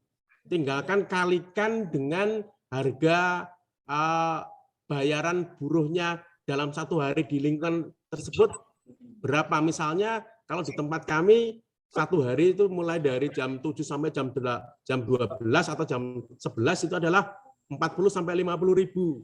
Ketika dia itu dalam 1 bulan rata-rata 15 hari ya tinggal kalikan aja. 15 hari dikalikan 50 ribu. Kira-kira seperti itu, Mas.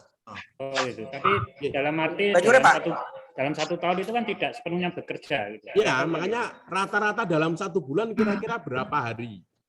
Oh gitu. Kalau untuk tani, Pak, untuk yang tani. Untuk yang tani kan terkait dengan panen, Pak. Panennya kira-kira dalam satu bulan, dalam 1 kali panen itu untuk berapa bulan? Atau masa tanam misalnya padi itu kan 3 bulan. 3 bulan itu kira-kira hasilnya berapa kan begitu. Oh gitu. Dan saya yakin itu hanya untuk kepala keluarga, tapi kan belum untuk yang istrinya dan anaknya, Mas. Kalau penghasilannya kan akumulasi. Oh, gitu. Oh, iya. Dari Gedangan, Pak. Ya, terima kasih, Pak. Dari Gedangan, Pak. Dari Keongan cukup ya? Cukup, Pak. Jangan. Terima kasih, Pak. Dari Gedangan, monggo. Ya, Pak. Selamat siang, Pak. Melanjutkan dari Keongan tadi, Pak. Di masyarakat kami umumnya petani, Pak. Jadi petani itu rata-rata dari suami, istri, dan anak-anaknya ikut bekerja di pertanian itu, Pak. Jadi untuk penghasilannya cukup ditaruh di kepala keluarga atau dibagikan ke semua yang bekerja itu, Pak? Khusus untuk penghasilan nanti ditaruhkan semua di kepala keluarga, Pak. Oh iya, siap. Ya, gitu ya. Ya.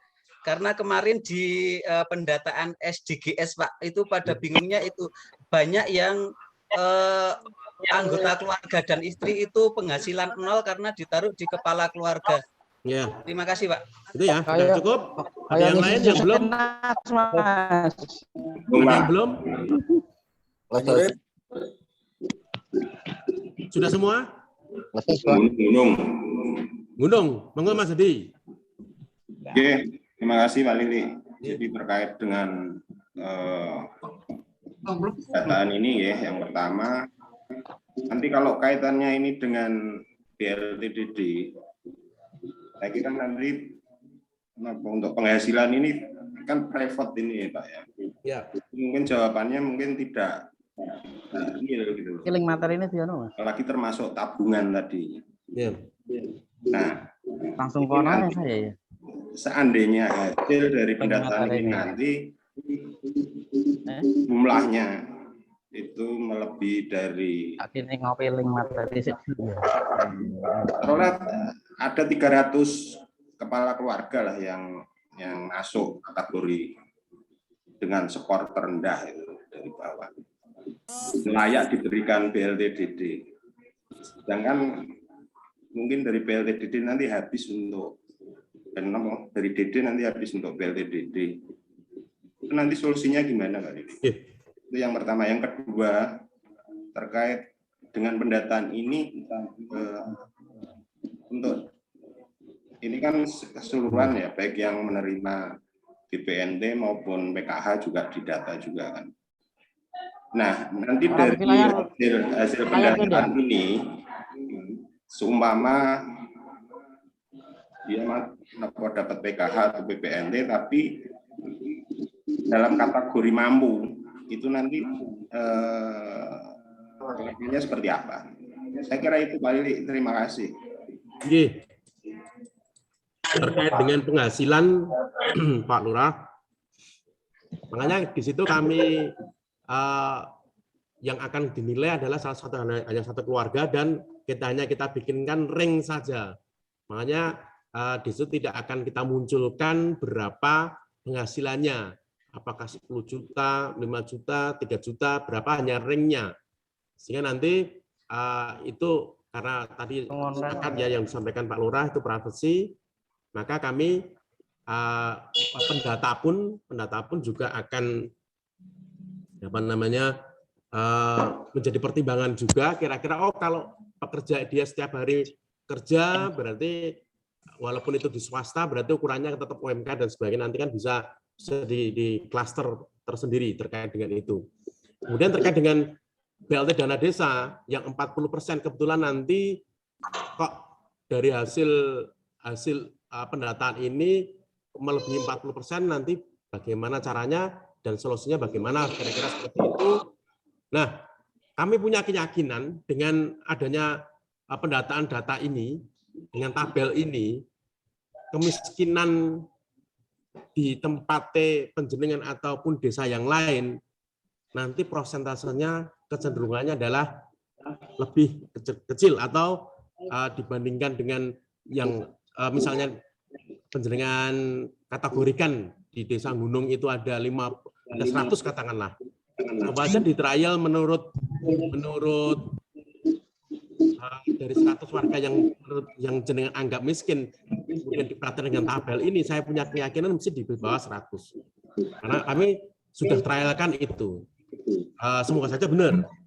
Kemudian yang kedua, dan kami sarankan kepada teman-teman yang ada desa juga, dari hasil trial ini atau dari hasil tabel ini nanti, kemudian akan ketemu warga miskin, nanti coba penjaringan filter lagi mana yang dapat BPNT dan mana yang dapat PKH, karena juga belum ada aturan yang pasti juga dari Kementerian. Maka BLT dana desa yang 40% itu yang sudah memperoleh PKH maupun BPNT nanti dikasih atau tidak, itu juga belum jelas. Kami belum bisa memastikan, belum baca terkait dengan itu. Yang mendapatkan BPNT atau PKH ketika nanti kita punya data, kita data dari satu data Melali dengan MCD ini kok juga masuk miskin, itu nanti dikasihkan atau tidak. Kira-kira nanti penjenengan filter lagi atau desa filter lagi. Dari data miskin dari tabel ini difilter lagi mana yang dapat BPNT dan dapat PKH. Nah, bahan inilah nanti yang akan dibawa ke Musdesus. Kira-kira yang sudah dalam satu data dasar di MCD ini ketemu orang miskin kok difilter ada yang dapat BPNT dan PKH. Nah, nanti akan dibawa ke Musdasus dengan kondisi yang demikian ini, apakah Assalamualaikum akan mendapatkan namanya, kok ngerti kan pundi jenengan iki kok akan mendapatkan bantuan dari BLT dana desa atau tidak? Kira-kira demikian Pak Lurah. Halo, dari Ngleses Pak. Oke. Untuk yang pertama, terima kasih. Ini dari Ngleses ya, oke. Ada perubahan data dari Dukcapil. Yang kemarin belum ada KK, sekarang sudah ada KK. Tapi ada yang kurang, Pak.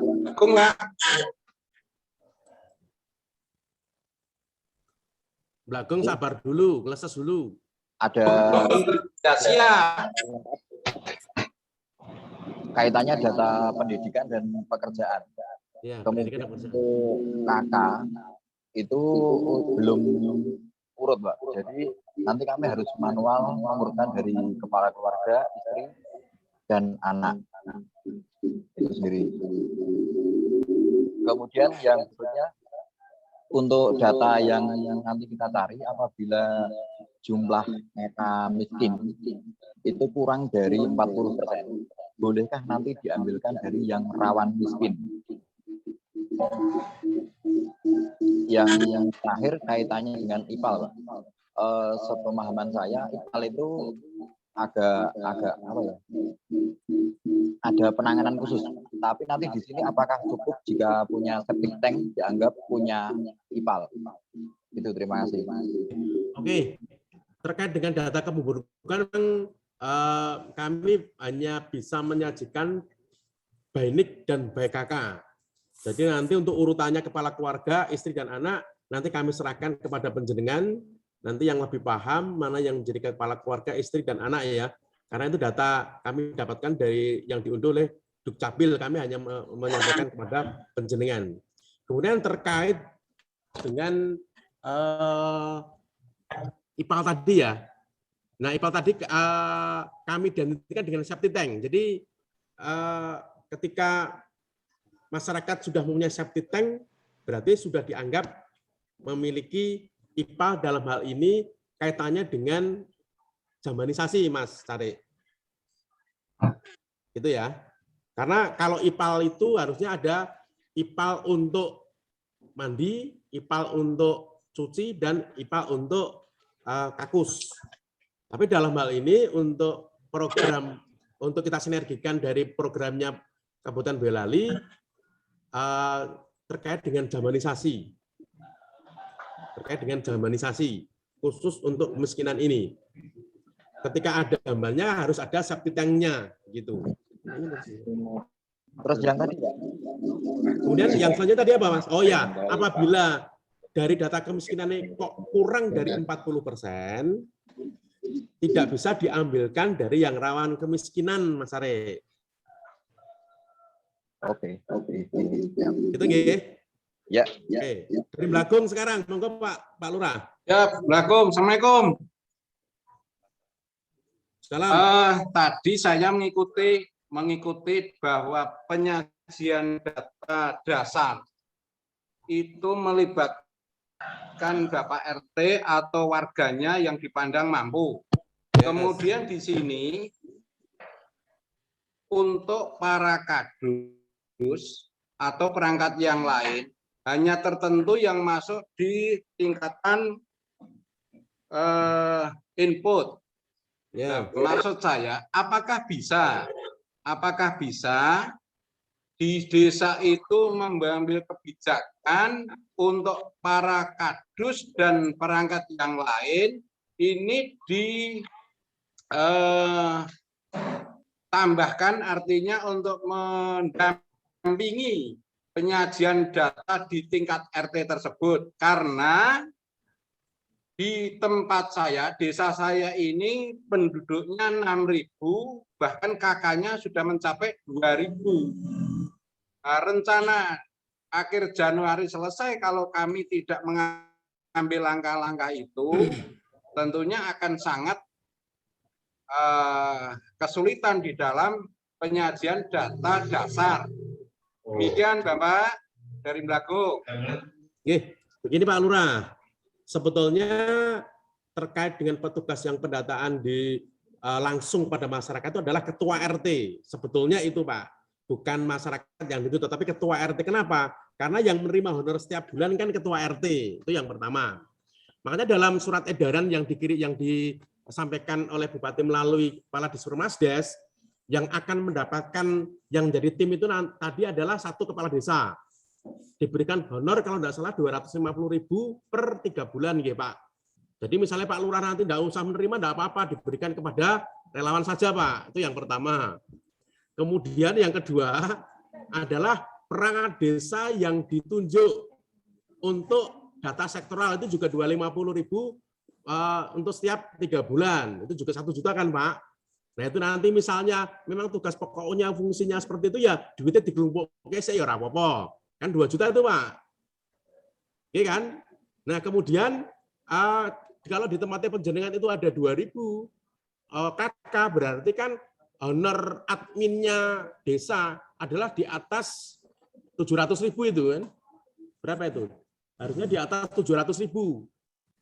Karena kalau yang di atas 4.500 kan honornya itu per 3 bulan 1.500.000. Ya nanti dikumpulkan aja Pak. Toh siapa-siapa nanti yang akan menerima, yang akan bertugas di lapangan, penjenengan kelola sendiri Pak. Agar supaya kegiatan itu bisa selesai, gitu aja. Gitu nggih Pak nggih? Ya, borong jadi Pak Lurah. ada ego rekening dari kepala desa. Demikian Bapak. Ya, mohon manut kalian jenengan Pak Lurah kok. 2.000 KK, 6.000 jiwa. Oke, siap. Oke, ada lagi? Terus. Pertanyaan untuk desa yang lain? Banyure Pak. Ya, mengle, monggo, mengle. Monggo, mengle. Banyurip. Oh, Banyurip. Ya, monggo Banyurip. Oh, jadi Pak, untuk kepala keluarga yang berlindung, itu untuk pengisian luas lantai dan dinding, itu gimana Pak? Gimana? Bagi kakak yang berlindung. Ya. Yang diukur rumah, kalau berlindung, berarti yang diukur itu kan rumahnya ya kan Mas? Ya. Ya udah, diukur aja rumahnya, kakaknya itu berapa itu aja. Biasanya endo-endo nah ini orang yang jelas kira. Terima kasih. Oke, yang lain.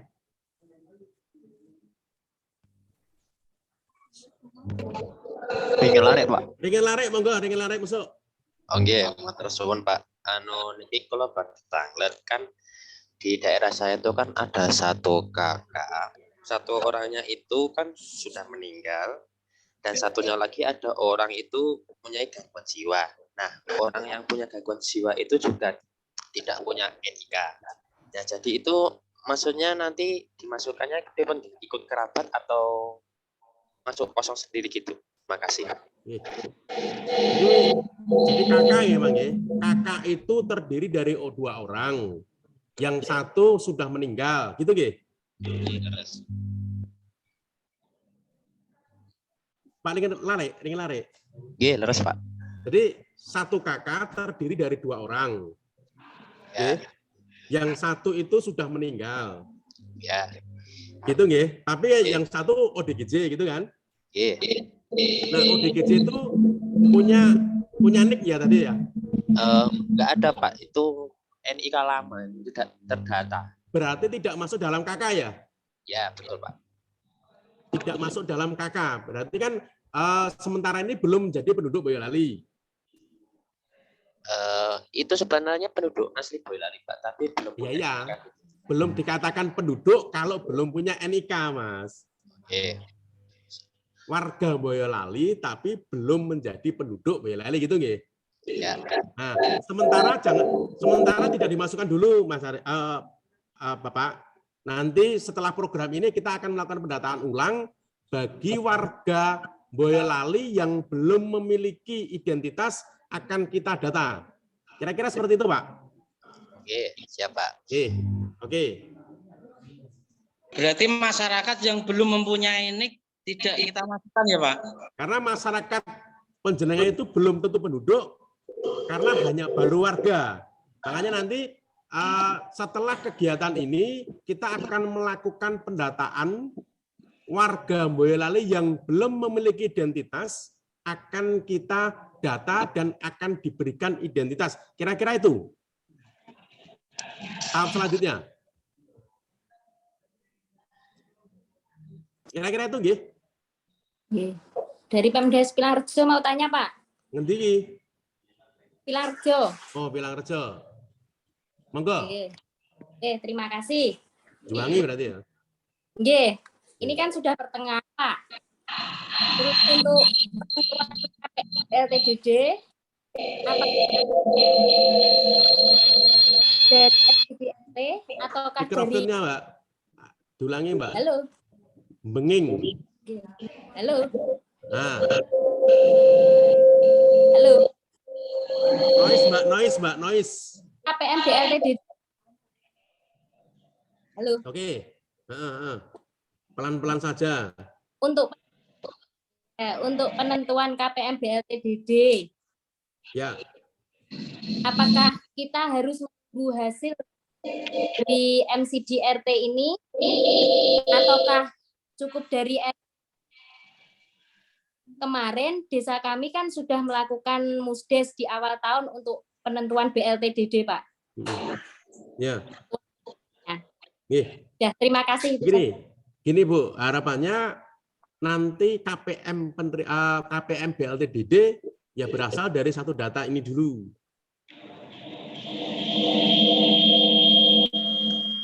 Gitu nggih? Jadi penentuan KPM atau keluarga penerimaan manfaat BLT dana desa itu berasal dari satu data Boyolali dengan MCD, Mbak. Berarti itu kita nunggu hasil MCD. Iya, enggak apa-apa. Nanti diberikan di bulan Februari. Oh, gitu. Itu ya. Oke, Pak. Oke. Monggo. Tala Broto, Pak. Iya, monggo Tala Broto. Ini UKM sing kok Simo to iki. Wah, aktif Pak Simo, Pak. Ini Pak Lili. Di tempat kami itu bangunan MCD rumah tangga. Akhir Januari harus selesai. Dalam artian satu rumah. Orang muncul. Itu orang ini. Yang satu warga ini punya tanda. Selanjutnya akan didata ulang dan dikasih ini. Ya, kakak sendiri kebetulan ODGD. Termasuk sing bayi dikasih. Nah, itu berarti punya penghasilan Pak itu. Sing didata ki sing enek daftar iki. Jadi kalau begitu Sebentar, ini dari mana ini? Bentar ini. Matikan dulu. Jangan dimatikan dulu. Mohon maaf. Berarti daftar kono reso tambah. Yang lain matikan dulu. Pemdes Gedangan dimatikan dulu. Nah, oke. Monggo Pak Lurah Blagung. Pak Lurah Tala Broto. Ya, gini Pak. Di tempat kami ada satu bangunan rumah tangga. Kecamatan Bayudana mohon dimatikan dulu. Ya. Monggo, Pak Oh Lurah. ya. Dalam satu bangunan rumah tangga itu ada 2 kakak. Kebetulan yang ibunya itu janda, wis renta wis langsung golek pangan lah. Belas kasihan orang lain ya, terus yang anaknya juga duda mergo ODGD di bojone ngono. Ya. Berarti untuk penghasilannya berarti kan nol, Pak. Enggak punya penghasilan Pak nantinya. Ya. Oke, terus hidupnya sehari-hari, Pak? Ya, belas kasihan. Ya, udah. Berarti Itu, kan enggak punya penghasilan kan? Ya enggak punya, Wong. Nah, ya udah. Wong edan siji wis rentak bobrok ya. Nah, itu aja. Dan Ya. itu nanti saya yakin masuk kategori miskin, Pak, itu nanti, Pak. Oh ya, terima kasih. Ya, makasih Pak Lili ya penjelasannya. Miri, Pak. Monggo Pak Adam. Assalamualaikum warahmatullahi wabarakatuh. Waalaikumsalam warahmatullahi wabarakatuh. Di antara teman-teman ini mungkin kami dari kelurahan, mungkin mewakili dari kelurahan. Yang pertama tadi nyambung dari desa yang tadi saya lupa ya, hubungannya dengan kakak yang bahasannya tadi berlindung. Mungkin saya menumpang kakak. Jadi misalnya ada satu rumah 2 kakak. Kemudian yang dihitung kakaknya siapa? Misalnya yang menghitung luas rumah. Kemudian fasilitas yang ada di situ sebagai data dasar dan lain-lain. Itu nanti yang dihitung, yang didata kakak yang mana. Karena ini posisinya numpang kakak. Ada dua kakak di satu rumah. Itu satu. Yang kedua, untuk anggaran. Anggaran di desa kan sudah dialokasikan 10 juta. Ada dari dana desa. Lah terus kelurahan pripun? Kelurahan ajeng manggoleke duit king pundi. Nah ini kami mohon pencerahannya. Kemudian begini, Kemiri, misalnya itu dialokasikan 10 juta. Saya ngambil contoh yang paling dekat dengan Kemiri itu Butuh. Butuh itu satu kelurahan 17 RT, Pak. 17 RT 10 juta. Lah Miri 47 RT.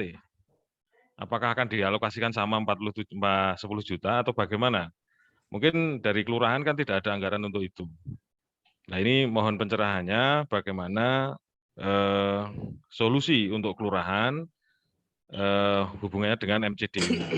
Kemudian kalau tadi disampaikan ada relawan, mungkin kami nanti akan menggunakan RT dan Saandane. Jadi kita bisa memberdayakan RT dan Saandane. Itu cuma dengan posisi 7.000 hampir 8.000 kakak, kalau saya membayangkan di akhir Januari, mohon maaf, mungkin Kemiri tidak akan bisa nuntut, Pak. Jadi mohon pengertiannya, kalau memang itu menggunakan dana sebesar itu dan digunakan untuk hampir 8.000 kakak di Kemiri. Bu Menawi menika Mas Lili, terima kasih. Oke, terima kasih Pak Lurah Adam. Oke, terkait dengan tadi kembali ke tempat tinggal yang ditempati oleh 2 kakak. Itu sebenarnya kan pelakuannya bahasa penjaringan menumpang ya. Itu kan sama dengan nyewa, Pak. Kalau nyewa kan jelas dia punya uang untuk melakukan sewa, tapi belum punya uang untuk membeli rumah sendiri. Nah, di situ nanti hanya diukur kalau 2 kakak berarti jumlah 2 kakak tersebut berapa, luasan lantainya yang ditempati berapa, dibagi itu aja. Ini ukuran kami, tetapi akan berbeda terkait dengan kepemilikannya, nanti kan skornya berbeda itu. Ya, terus kaitannya dengan dana 10 juta, soalnya kalau 10 juta ada beberapa desa juga tidak cukup, Mas Adam. Itu seperti saya ambil contoh di Desa Tumang, di Desa Cepogo, bukan Desa Tumang tapi Desa Cepogo. Itu kakaknya juga lebih dari 5.000. Nah, kalau dihitung-hitung, kalau lebih dari 5.000 itu honor terkait dengan admin MCD-nya kan 1.400.000 ini. 1.400.000 dikalikan 4 aja sudah berapa? Sudah 5.400.000 kan?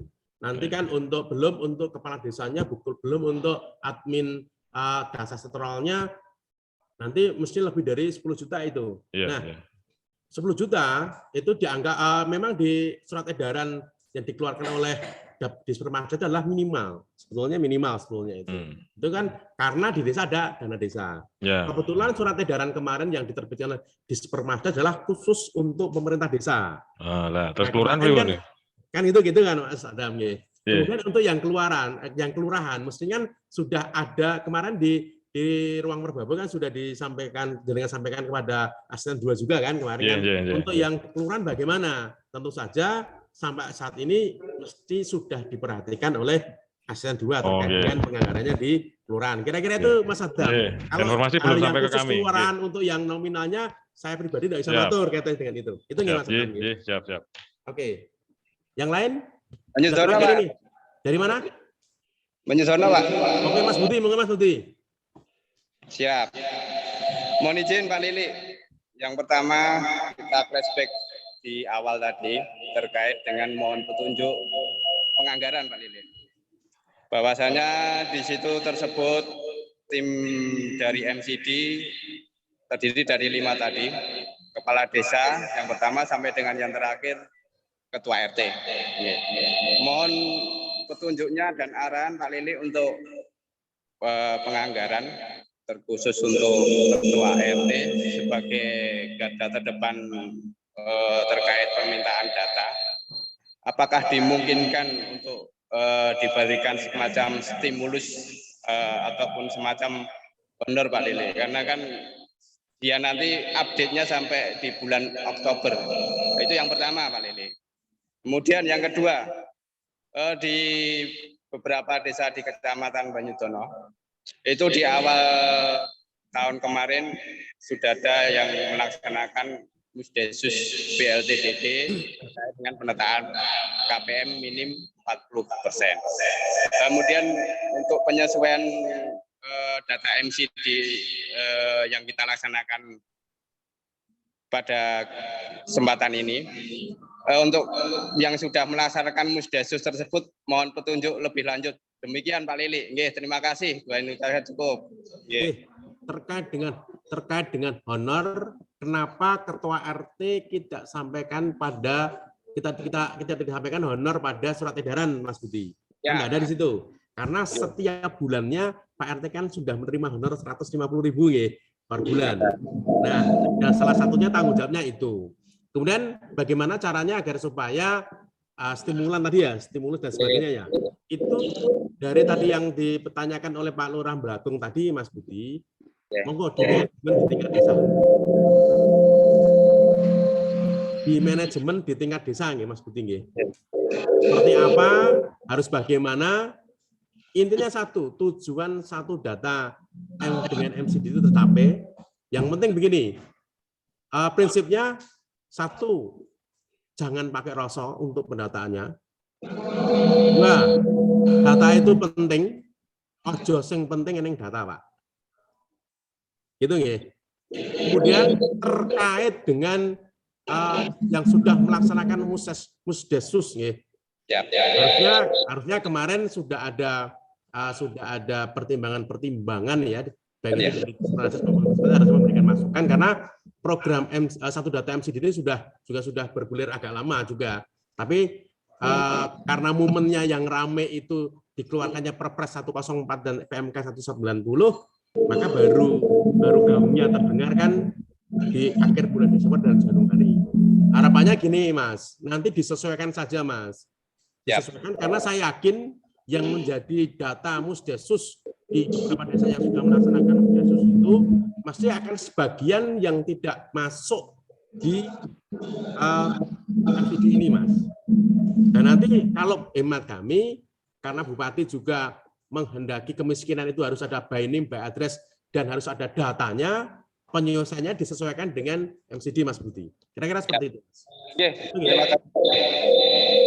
Terima kasih. Saya kira cukup pertanyaannya, sudah berjalan, sudah hampir 2 jam. Banyak salah kata dari kami, mohon maaf yang sebesar-besarnya. Apabila nanti masih ada beberapa pertanyaan disampaikan saja pada auditor pendamping masing-masing. Nanti kami menganggap auditor pendamping masing-masing dari penjenengan sudah mampu dan menguasai topik ini. Terima kasih. Assalamualaikum warahmatullahi wabarakatuh. Waalaikumsalam warahmatullahi wabarakatuh. Wah, dia video.